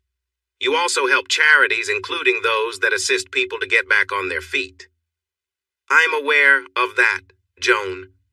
I put in a lot of effort to support the community. After how I grew up, I want to help people. If it takes my time, money, or hard work, so be it. There it is, the self-righteous person that my family raised. You're not even a true member of the family. You're so caught up in your own world that you don't care about us. I've been in here almost a month, and all I hear is how great you are at helping everyone. Yet during this time, you've done nothing to help me. I tilted my head, puzzled by her last words. Help you, Joan? After everything you have done to Diana and me, why would you think I would want to help you? If my words hurt her, she didn't show it. Because I'm your sister, you should protect me and use your money and influence to get me out of here. Why would I want to do that? I'm still your sister. Don't you care about me? A few of the people here learned about what happened with Diana, and they came to find me at night and made me do things. I never thought she would be so against it, considering she had made my wife and mother do similar things. But I guess it feels different when roles are reversed. Joan, let me be clear. Do not ever call my wife that name again. You, your father, and your brother treated her horribly, and it was against her will. She is the victim here, not you. And as for helping you, you can forget it. After what you did to Diana and how you treated me, you have the nerve to ask for help. I laughed loudly, and she pulled back. Remember, a long time ago when your father was at work. Your brother was too busy with his own life to teach you how to ride a bike, and you asked me for help. Do you remember that bike? It was a girl's first bike, with tassels on the handles, a basket, and a big bell that you loved to ring. Since no one else would help, I spent weeks teaching you how to ride. Those were some of the best memories of my childhood. I felt helpful, and you were happy to have me around. I got to be a big brother, and you were my little sister who loved me. We rode around the neighborhood together, just having fun. But then, I noticed you started to change. I think your father and brother must have told you things about me that I didn't know until recently. Suddenly you grew distant, and you didn't want to ride anymore. I kept asking you to go for rides. But one day when I asked again, you told me, and I quote, "Leave me alone. If you think I will ride with someone like you, you are dreaming." That was the day my sister stopped being part of my life. Since then, you haven't even noticed or cared that I stopped talking to you. Every talk we had became indirect. Even your brother spoke to me directly, but you didn't. You took the love I had for you and threw it away. It died with that one sentence, and you never tried to fix it. You can't accept that you're in here because of your own choices. So no, Joan, I won't help you. In fact, I will make sure you pay for what you did. You say there are criminals here. Well, take a good look in the mirror. And about those programs I helped support, I will ensure that if they assist you, I will stop my funding for them. I stood up. This meeting was nearly over. I requested this meeting to see if you feel any regret for your actions. After everything that happened, I really wanted to know if you felt any guilt about what you did to my wife, or if you ever cared about me at all. But from the moment you entered, you didn't ask about Diana, or even acknowledge me. You didn't try to apologize, or show any sign of regret. All you cared about was your own interests.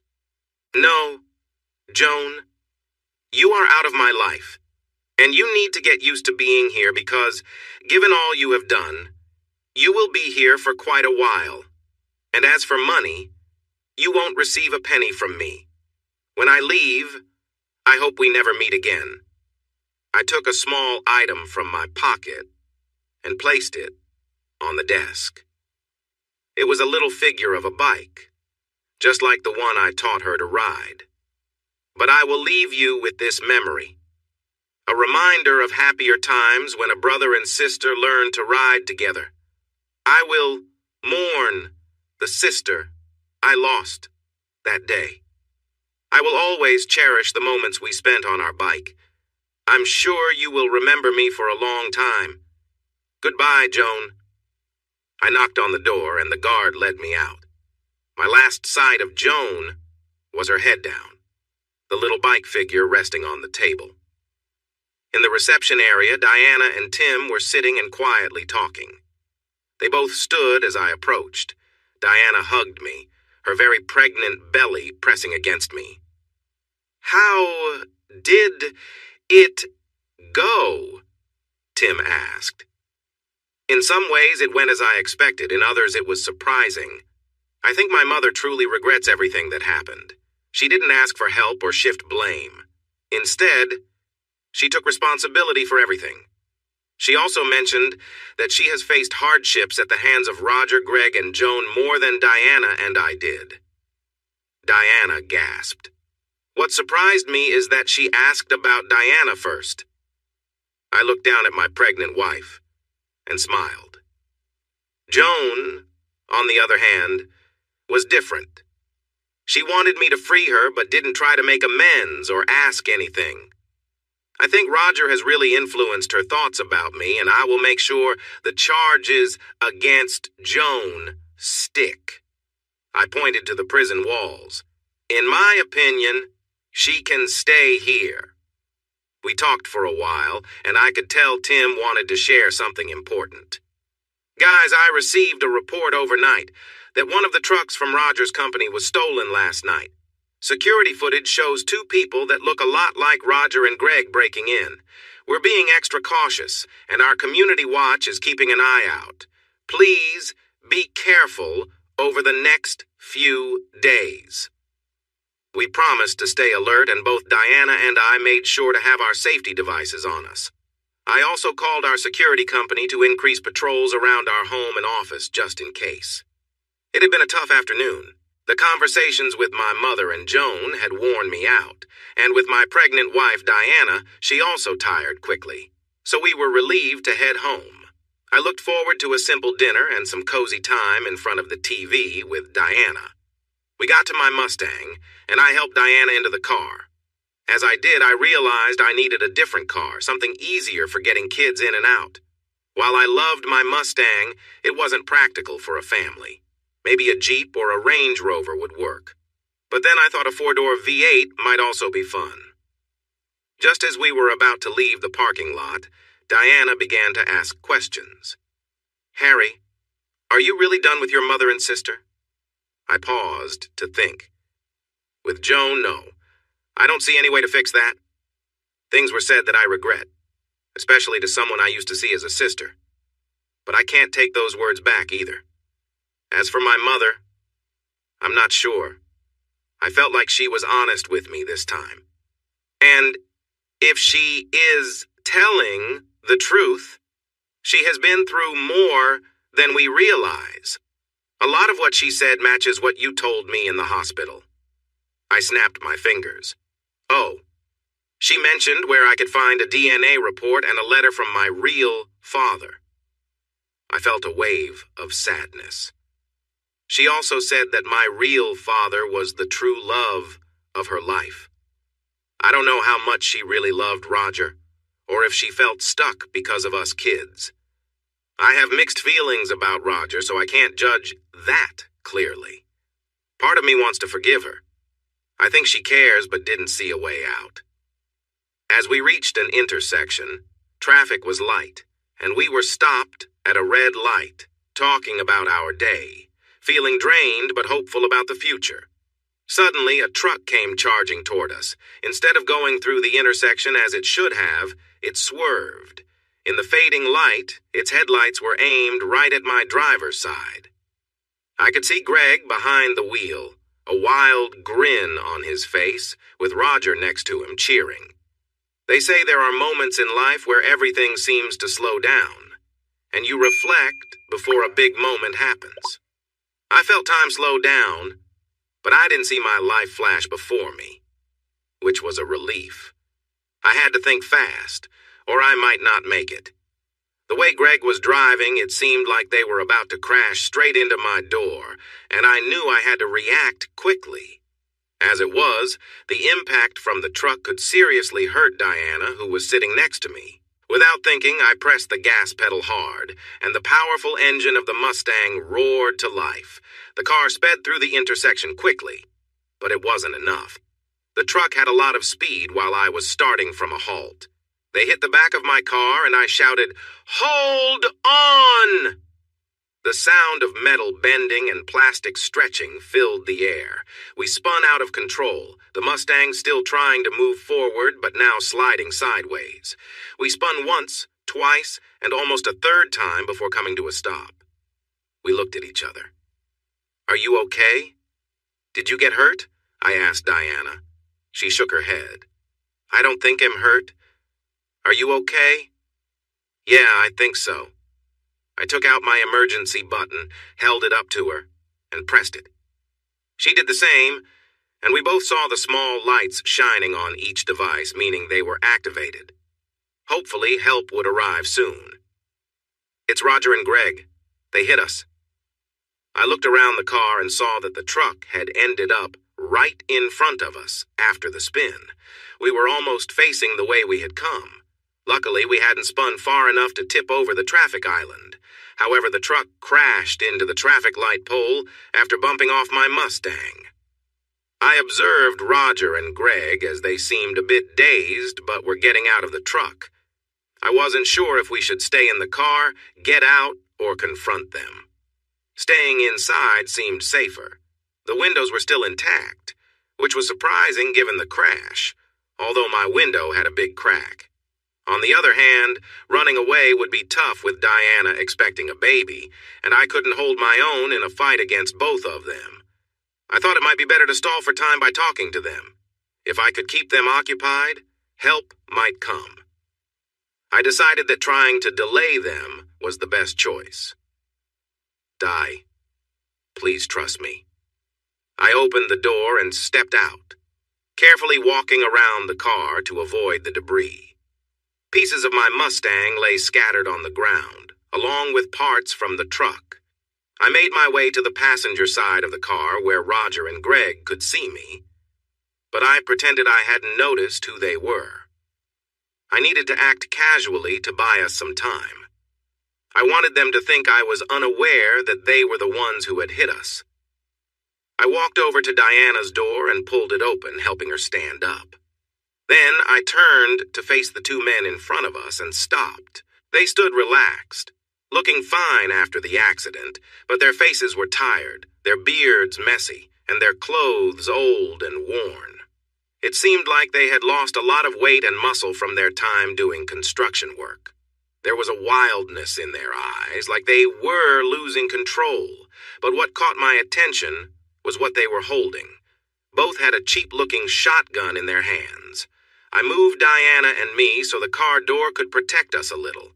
They were still about 30 meters away, but with guns, you could never be too sure.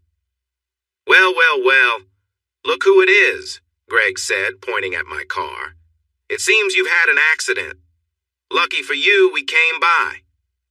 His smile seemed real on the surface, but there was something darker beneath it.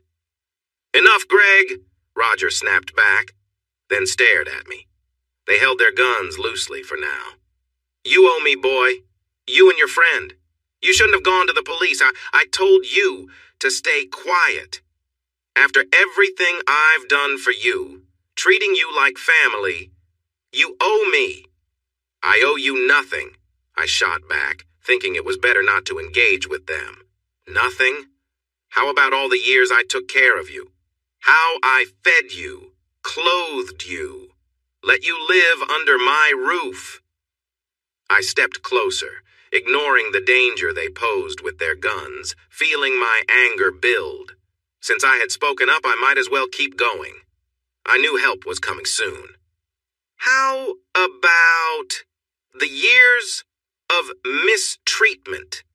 The hits, the bruises, the insults. You were a terrible father. You couldn't even acknowledge me as your son. He laughed. Haven't you figured it out? You're not my son and you never were.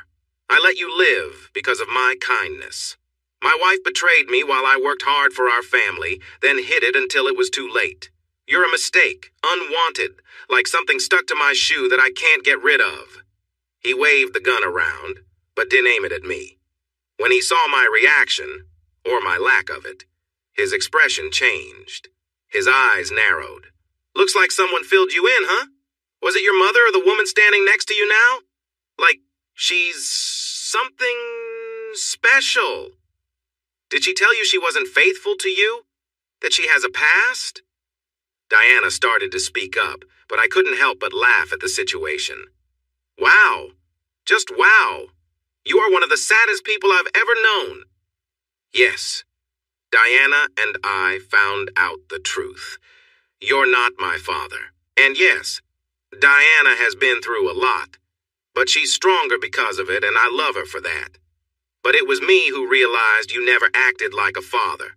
Real dads look out for their kids, support them, celebrate their wins, and help them when they fall. So no, you were never my dad. And standing here now, I don't regret that one bit. But do you know what's even worse, Roger? It's that you're so lost in your own bitterness that you don't even see the harm you've done to everyone around you, including your own family. I know the truth, not the lies you keep spinning. Roger scoffed. So you think you're smart, but that doesn't change the fact that you still owe me, boy. He raised his weapon, and I stepped out, motioning for Deanna to stay behind the cover of the door, my hands raised. I wanted to protect her, no matter what happened. So, is this your desperate way of collecting some sort of payment from me? I challenged. If it's all about money, trying to kill me makes no sense at all. Roger laughed. You don't get it, do you? I don't care about you. I only care about what's left behind. With you gone, everything will eventually come my way. Your logic is twisted, I replied calmly. Long before any of this madness started, I made sure you wouldn't be able to touch a cent of my money. I arranged everything so that no one from your circle could ever benefit. After what you did, my funds are now set up to ensure you face justice, to see you locked away so deep that you won't ever have the chance to hurt anyone again. My words seemed to hit a nerve, but Roger only laughed louder, his tone dark. He sneered, looking past me to Diana, who stood behind the door. You're fooling yourself. The pain must be eating you up inside. Face it, boy, you're just trying to act brave. But deep down, I know you're broken. I took a deep breath, holding my ground, and laughed back, feeling my resolve grow. I needed more time, and I thought I should take some action. It was risky, but it might help Diana. I let out a loud laugh, drawing in deep breaths. Roger and Greg stopped, and Diana jumped as if I had startled her. Roger, you really are foolish, you know that. That child isn't yours or Greg's, it's mine. You hurt my lovely wife, but she was already expecting. We had been thinking about having a baby for over 2 months, and she stopped taking her birth control a month before. We were intimate twice that day before your daughter gave my wife something that made her sleepy. And honestly, I glanced down at them. We all know you two aren't exactly impressive in that area. I don't think either of you could get close enough to a woman. My wife certainly deserves someone who can. I had pushed them, insulted their pride, and made it clear I was better than them in that way. Anger was on both their faces, but there was also embarrassment. In the distance, I saw lights coming closer, but I doubted they would reach us in time. I knew I had to do something daring. I raised my hand as they pointed their weapons at me. Wait, stop, I said, trying to sound lighthearted like I was not a threat. They lowered their weapons a little, but I couldn't resist one more jab. Roger, tell me, did your mom have to get help to have Greg and Joan? Because I know my real dad took good care of her. I've heard he was quite impressive. He was caring and made sure she felt good. You, on the other hand, don't seem to meet the mark. I smiled, sensing that with just a little more teasing, Roger would lose his cool. I hear you're so lacking that she needs extra help, which surprises me because you seem to lack in some areas. While a son shouldn't know the details of his mother's love life, I learned this afternoon that you struggle to please her even when she's really wanting to feel good. I wouldn't be shocked if, when she gets out, she decides to leave you for my real father. I had stirred them up just as I planned, keeping the focus away from Diana. Roger aimed his gun at me, and Greg tried to do the same. George Daniels isn't half the man I am. But after I'm done with you, I'll know who to go after next. His finger moved to pull the trigger, and I dove. He thought I would go straight for Diana, but I dove forward instead, heading straight for him and some scattered car parts. I got hit by a few shotgun pellets, and my shoulder and back hurt a lot. Still, I couldn't stop. Diana and I both depended on my next move. I was desperate to get out of the way of danger. I landed among the car parts from the crash, including a rear wheel guard. Without thinking much, I picked it up with the momentum of my dive and tried to throw it toward where Greg stood. His shot missed me, but I managed to knock the weapon from his hand, giving him a moment to recover. Knowing time was short, I grabbed another piece of debris next to me, which was part of my wrecked Mustang's tailpipe. It was sharp and metallic. I moved closer to Roger. Holding the tailpipe, I lifted myself up, ready to defend myself. By this time, Roger had reloaded and aimed right at me as I got to my feet. He seemed ready to end things in one last moment. "Goodbye," he shouted. I swung the tailpipe up just as he fired at me. The shot missed but went off near my left ear. Shotguns are really loud, but I didn't have time to think. I was right in front of Roger, who was off balance. I pushed him back with the tailpipe, and he fell.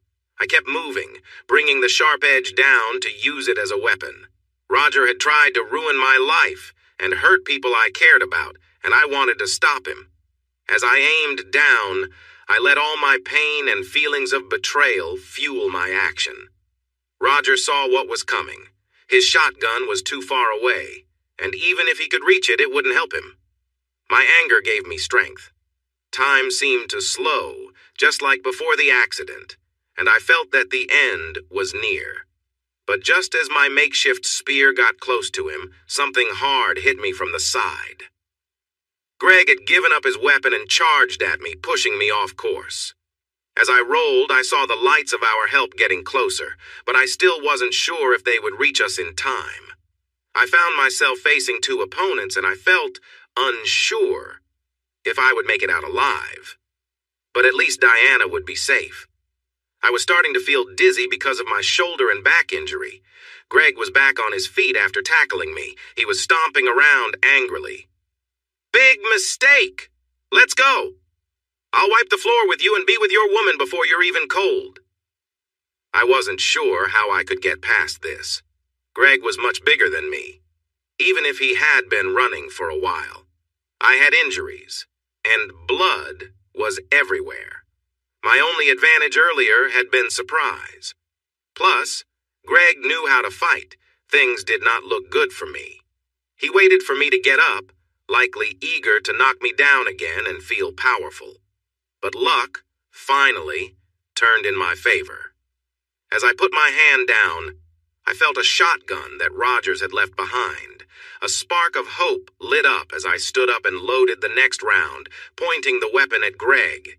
He came charging at me with a fierce look and something sharp in his hand. "Get lost, Greg!" I yelled, and I pulled the trigger.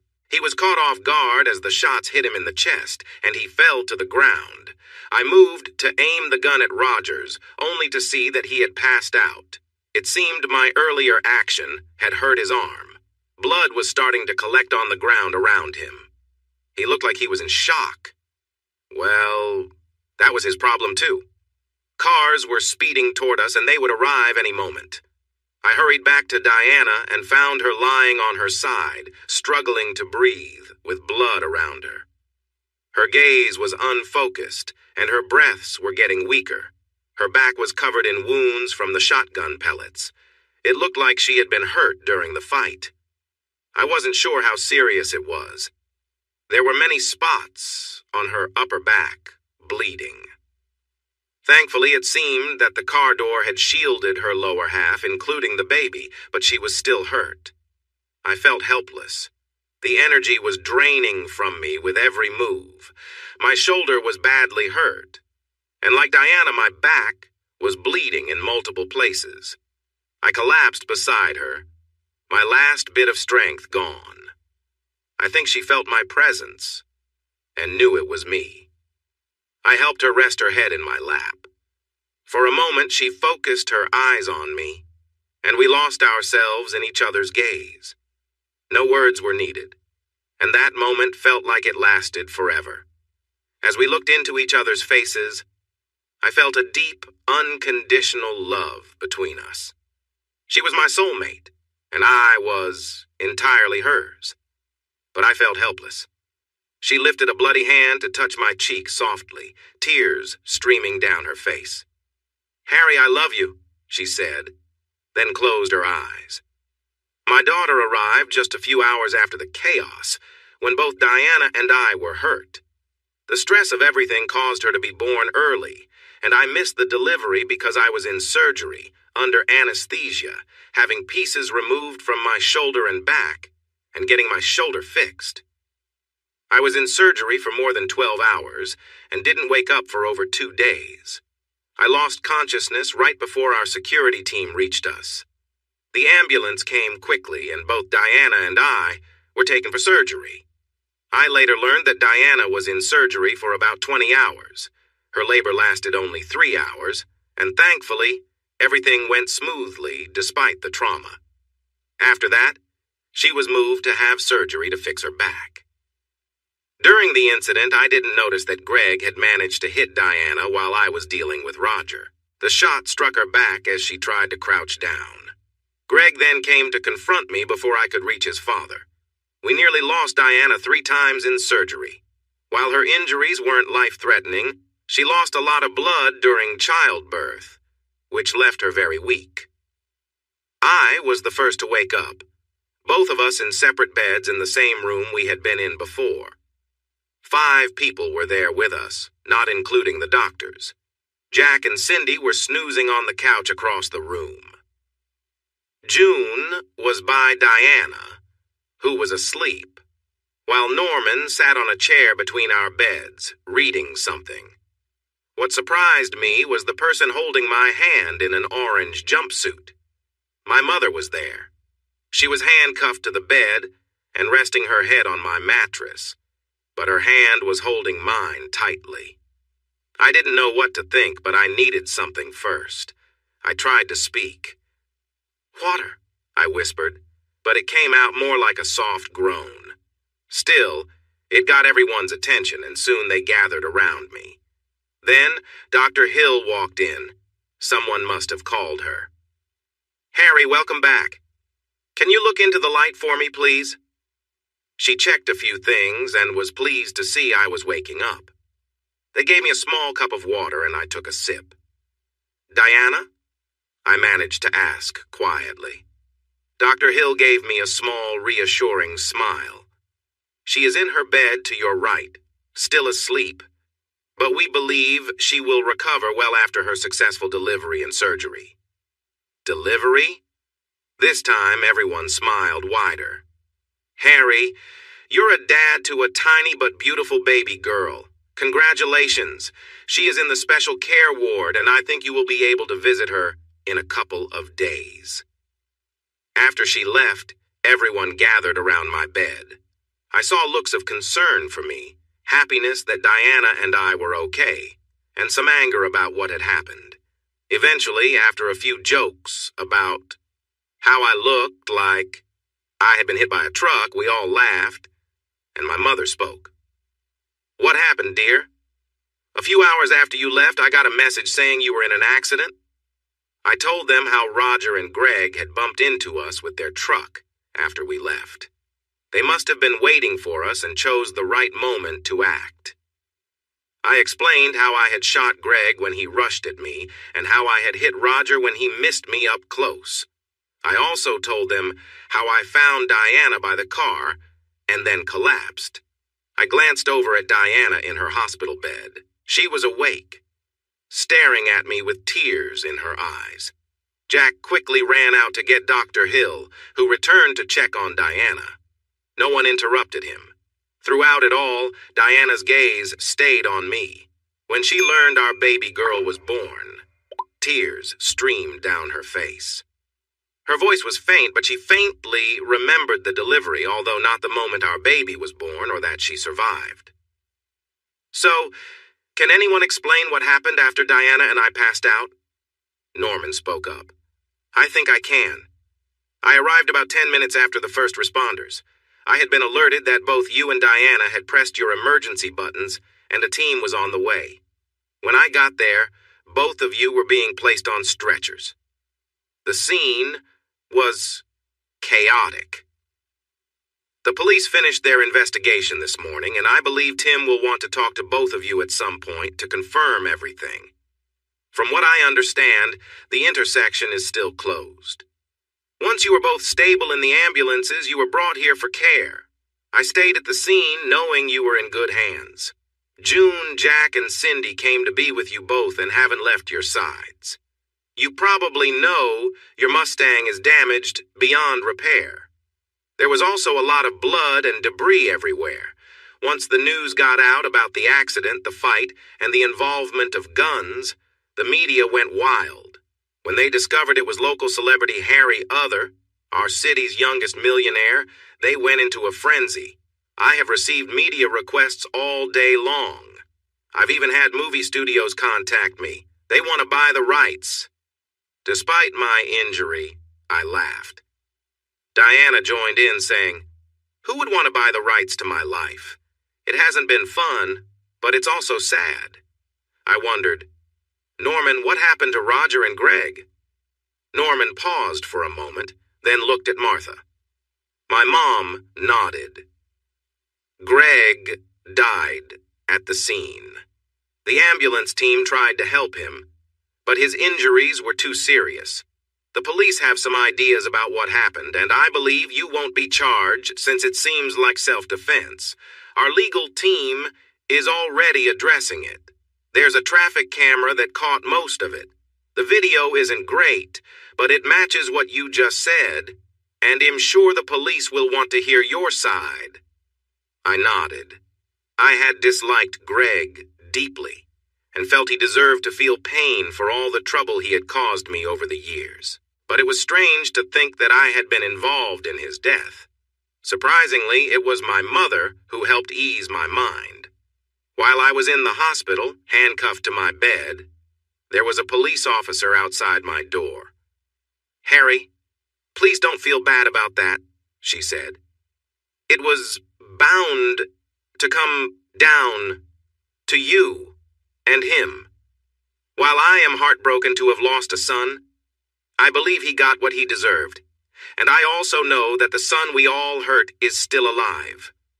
When you told me what happened, even though I cared for Greg, I think I would have done whatever it took to protect you." She cried, and I held her hand. "Mom, why are you here?" She wiped her tears but continued to cry. "It was Norman and Tim's idea. I am still facing a trial next month, but when I found out you and Diana were in surgery, they asked if I would come to see you under guard before my hearing. I regret what we did to you and Diana, and I meant it when I said I would carry this shame forever. But when they brought you in, I lost it. That's why I'm here," she said, lifting her handcuffed hands to show me. "I just wanted to be with you. I am so sorry for everything I did to you. I'm sorry to you too, Diana. I regret not being the mother I should have been. I should have protected you from Roger, from Greg, from Joan. I wish I had stood up for you and just left with you. I'm sorry, and I know I may never earn your forgiveness. But I will always love you. Now that you're both awake, I guess they'll take me back." Before she could finish, I raised my hand with the IV line still attached. This situation was complicated. "Mom, I forgive you. I know we have a lot to work through and our family is different now, but I forgive you." She cried again. It was more than she expected, and I was surprised I was ready to forgive in that moment. As I thought about everything people had said to me over the past months, I realized my mother had also suffered from Roger and his children. She had been hurt and threatened. She had to follow his orders or else he threatened my life. She had been involved in a troubling situation with 2 of her 3 kids and had even been jailed for it. Because of all this, I felt I should try to forgive her. "What about Roger?" I asked. I noticed a smile on Norman's face. "Well, he's still alive, but he lost his right arm and has undergone 2 surgeries. He got hurt badly when you attacked him with that car part. He needs 2 more surgeries because of an infection in his arm. He's under strict police guard and will likely spend the rest of his life in prison." My mother added, "I've talked to my lawyer. Once Roger is stable, I will divorce him for his wrongdoings. I don't know which reasons will hold up in court, but I should have done this years ago. I know I have to serve my time, but I will not be linked to him anymore. I never really loved him, but I stayed because of the kids and didn't know how to leave. The divorce settlement won't be much, but at least I will feel free in some ways." June then handed me a manila envelope. Inside, I found a folded paper and another envelope. "Is this what I think it is?" I asked. June nodded at my mother. "Yesterday, when the police brought her in while you were sleeping, your mom asked me to get these for you." I looked at my mom, and she encouraged me to open it. Everyone watched as I opened the DNA test results. I wasn't sure what I was supposed to see. I studied chemistry, not biology, so I decided to close it for now. I would ask someone for help later. I then opened the letter and started to read. "Harry, if you're reading this, you have been told that Roger is not your real father. My name is George Daniels, and I want you to know that I am your biological father. Your mother and I were together in high school, but fate separated us. We came together for a short time, and you were born. However, since your mother was married and had a child, we decided to end our relationship. I hope to watch you grow from a distance and someday meet you and introduce you to my family. I wish you to take pride in knowing that we value intelligence and hard work. We all enjoy a challenge, and I hope this will be part of you too. Harry, you are my first child, and I'm uncertain if you will have any siblings when you read this. But if you do, then I hope we can all meet together. You will always be in my heart. Lots of love always, my son. George Daniels. I felt like I had been moving between anger and sadness for months, but now I had tears in my eyes again, and this time they were tears of happiness. I had a real father. I showed the letter to my mom, and she cried too. I then called over Jack and Norman to share the letter with them. After Diana had mentioned his name to me months ago, I had my suspicions, but Jack confirmed it.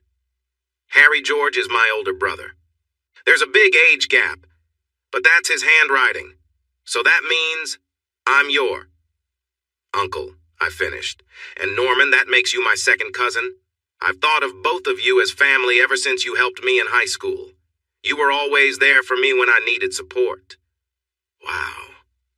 I can't hide anything anymore. We all laughed. Mom looked at Jack with surprise. George is your older brother?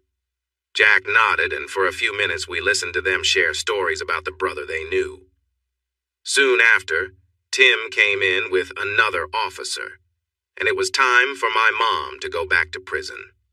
She looked at Diana and me, waiting to be handcuffed. "I can't tell you how proud I am of both of you. I promise to spend every moment working towards forgiveness," she said. Diana surprised everyone by asking Martha for a hug before she left. Once she was gone, everyone began to leave, now that the immediate crisis was over. For the first time in a long time, I felt like everything was going to be okay. It was around 7 in the evening when the next surprise came.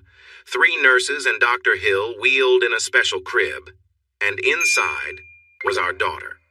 One of the nurses helped me out of bed and brought my drip to the crib, while another nurse did the same for Diana. Then they left us alone for a few minutes.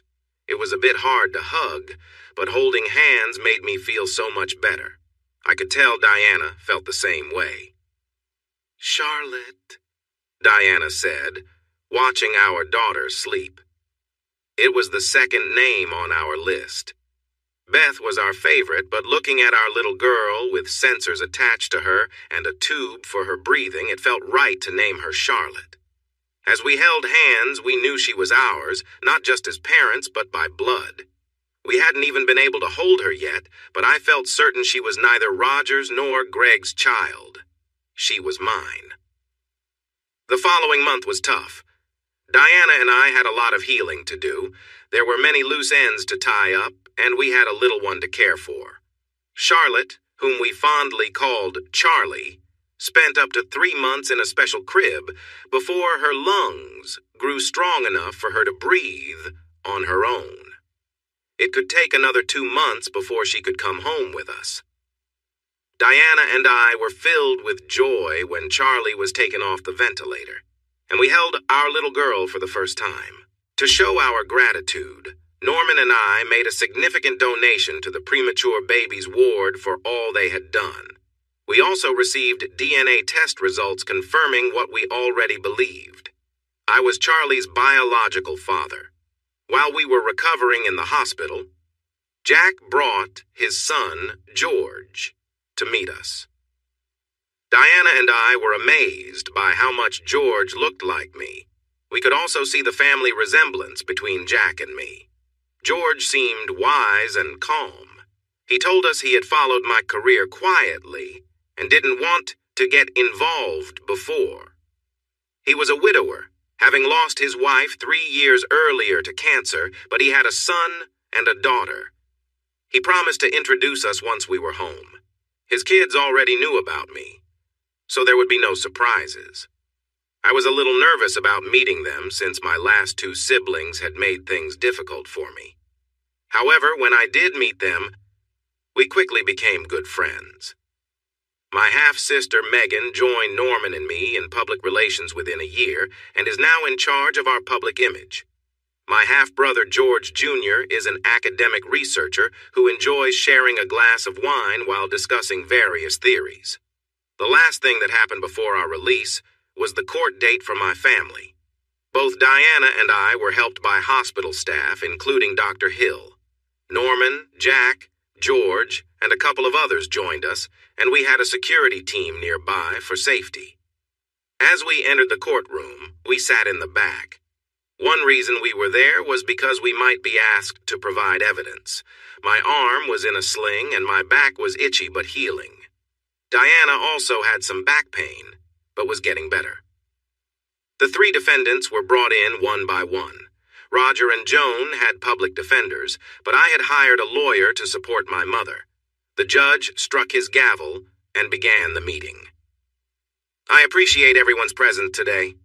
Please note that this is a closed court due to the sensitive topic and the serious nature of the events.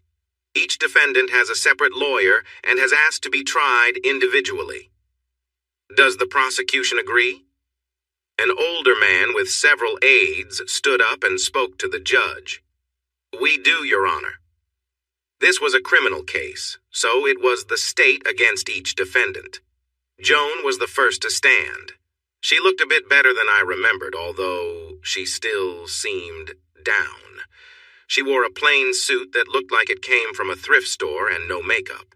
She glanced at me a few times. The first time, she seemed surprised to see me there.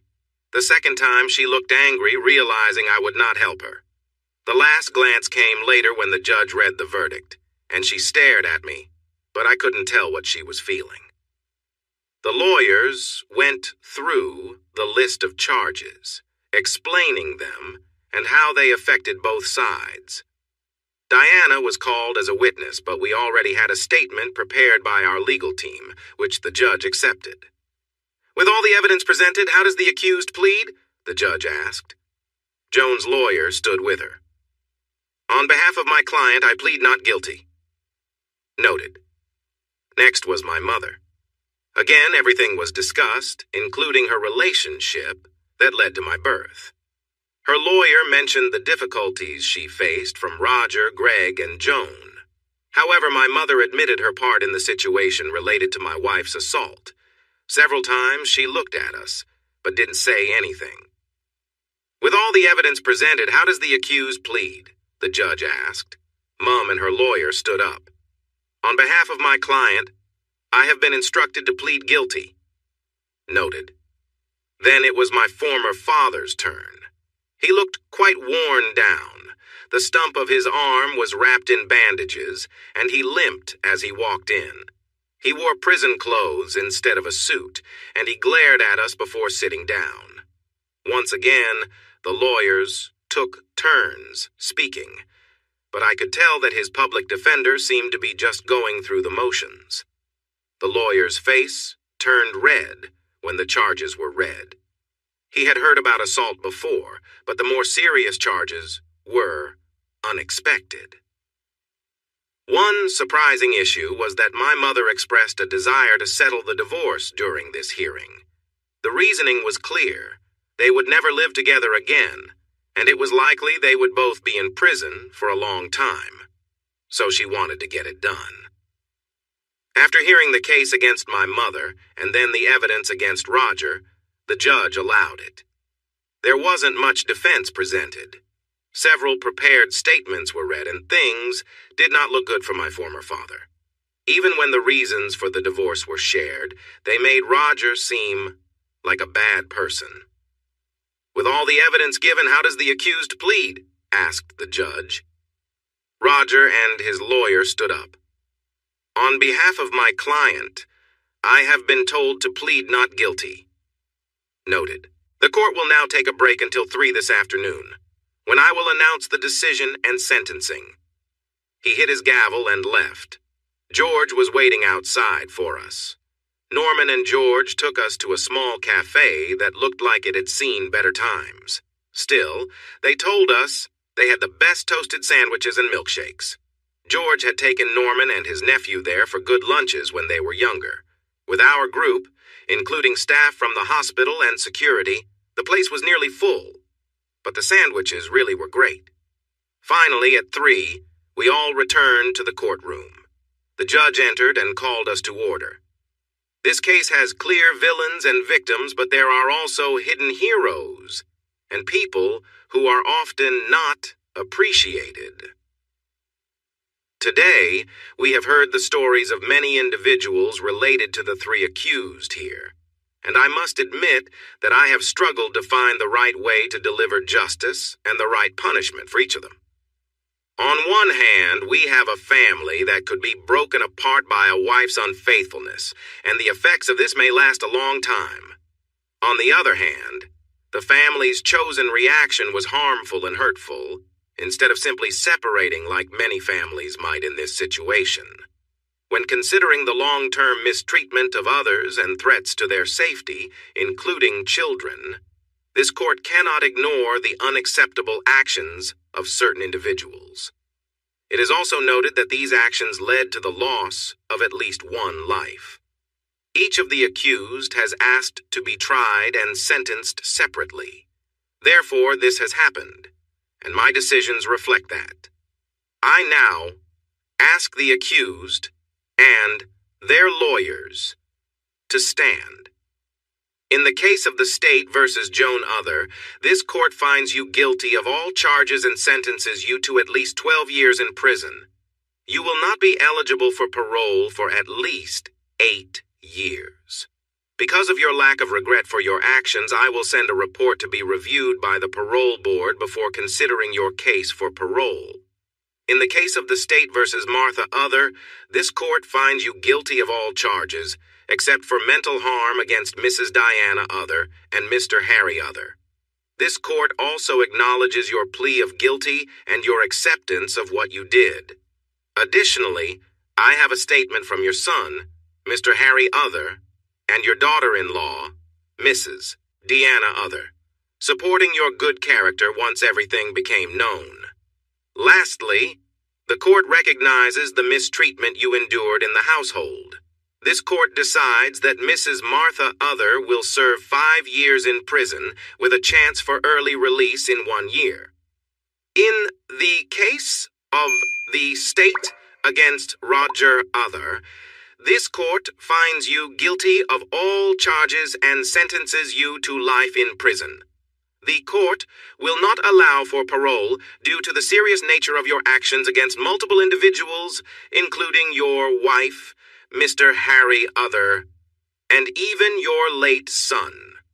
These acts show manipulation that is among the worst I have seen in this courtroom. In closing, I want to commend Mr. Harry Other and Mrs. Diana Other for their bravery. As we heard the evidence, it became clear how much they faced. Every time they encountered difficulty, they supported each other instead of stepping away. Their bond showed strength in a world that often tries to divide us. We are honored to have them here. Bailiff, please take the defendants into custody. The gavel struck one last time, and it was over. Epilogue. A couple of months later, we brought Charlotte home, and that afternoon, we hosted a big celebration at our house. Our friends, co-workers, and many family members from George's side attended. Charlotte was a wonderful baby, and everyone agreed she was adorable. We visited my mother once a month, sometimes bringing Charlotte along. She was in a low-security prison and was always so proud to hold her granddaughter. Every visit ended with big hugs and kisses for Charlotte, as if she was trying to make up for lost time. My mother started working with support groups in prison to help herself and others who had experienced similar situations. When she completed her year and was released, we threw a big welcome home party. It was a bit different. Growing up, my mother had seemed distant. But once free from Roger's control, she transformed into a kind, loving person who cared for everyone. She would hug and kiss me every chance she got. She stayed with Diana and me for 2 years afterward, which we really appreciated. Charlotte was just over a year old, and we had just learned that Diana was expecting again. Having Grandma around was a great support. After her release, my mother visited Joan every couple of months. However, I heard that Joan was still very self-focused, and even my mother was starting to feel tired of the blame and excuses. She never visited Roger again, and I heard things were tough for him where he was. I got to know George well. We both loved learning, and although I never called him Dad, we had a strong bond. He spent a lot of time at our home, and at first, I thought it was just for me. But one night, I had to chuckle when Diana was close to having our second child, and I caught George quietly leaving my mother's room. Not long after the court case, Jack and Cindy got engaged. Then, Diana had our son, Harry Jr. Jack and Cindy got married 3 months later. I was Jack's best man, and Diana was Cindy's maid of honor. Charlotte looked adorable as the flower girl. We soon learned that Cindy was already expecting, so their first baby would arrive in less than 6 months. Work was going well. As life settled into a new routine, I finally completed the new parts needed to make our work more efficient. It had taken me over a year to finish that project, and I felt proud to get it done. Plus, we expanded our business and more companies began to request our products. Diana and I continued to invest in each other. Of course, we had our arguments like any couple. We often disagreed over small things and sometimes had big fights about leaving the kitchen messy or forgetting to buy milk. But we never let our arguments stop us from talking. We also picked up a helpful tip. When you're upset, consider being more relaxed before continuing the discussion. Looking at your partner with a lighter mindset helped ease some anger. After a good talk, we could address the real issues at hand. Given everything we went through early on, we faced challenges around sharing and keeping things secret. While it wasn't about trust, some things could easily put either of us in a bad mood. However, one result of all this was that Diana usually wanted to stay close to me. So, we continued to seek help for years afterward. The offer from the studios was real. A TV studio picked up our story and turned it into a drama. I enjoyed the actor who played me. He was much stronger than I was, but gave off a nerdy vibe. But they really impressed me with their choice for Diana. We used the earnings from royalties each year to support domestic violence programs. We learned from our own experience that hurt can go both ways, and did our best to help those who were suffering. One Saturday morning, years later, we were planning Charlotte's 10th birthday party when Mom came in looking a little down. She had George by her side, and I noticed how close they had become. Maybe my mom and dad could start dating again. But you never know what might happen. "What's wrong, Mom? You look really sad." "Someone passed away and I'm not sure how I feel about it," she replied. "It was Roger, wasn't it?" asked Diana. Mom just nodded her head. "Mom, think about the good memories. We've all moved past the bad times. He tried to hurt us, but that only made us stronger together." "That's just it, Harry. I can't remember any good times with Roger, and that hurts. I wasted so much time. But life isn't fair," she said, repeating one of Roger's old sayings. That evening, I was lying in bed waiting for my lovely wife to come in, and when she did, she surprised me. Even after 2 kids, I still thought she was beautiful and charming. She smiled. "Well, hello there. You always amaze me, Di. How's that? After everything we've been through, the good and the bad, you still focus on me. Most people would have left, but you're still here. Do you know why, my love? My money?" She laughed. "No. My great sense of humor?" She smiled. "Nope. Then it must be my skills in bedroom." She paused for a moment.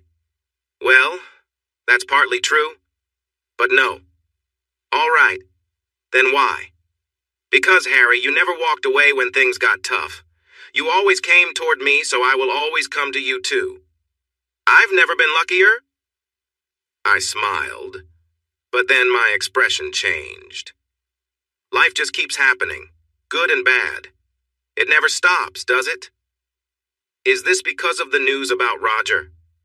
I suppose. From being a kid to meeting you, starting the company, and everything around Charlie's birth. Roger was a part of all that. I hated him, yet there's a part of me that wished he cared, that he could show me some fatherly love, and now he's gone. Don't think that way. He was nothing compared to you. You outperformed him in every challenge he threw your way.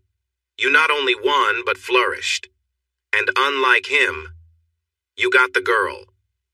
When your wife says you're right, it's best to agree, especially when she spends the next hour showing you just how much she appreciates you.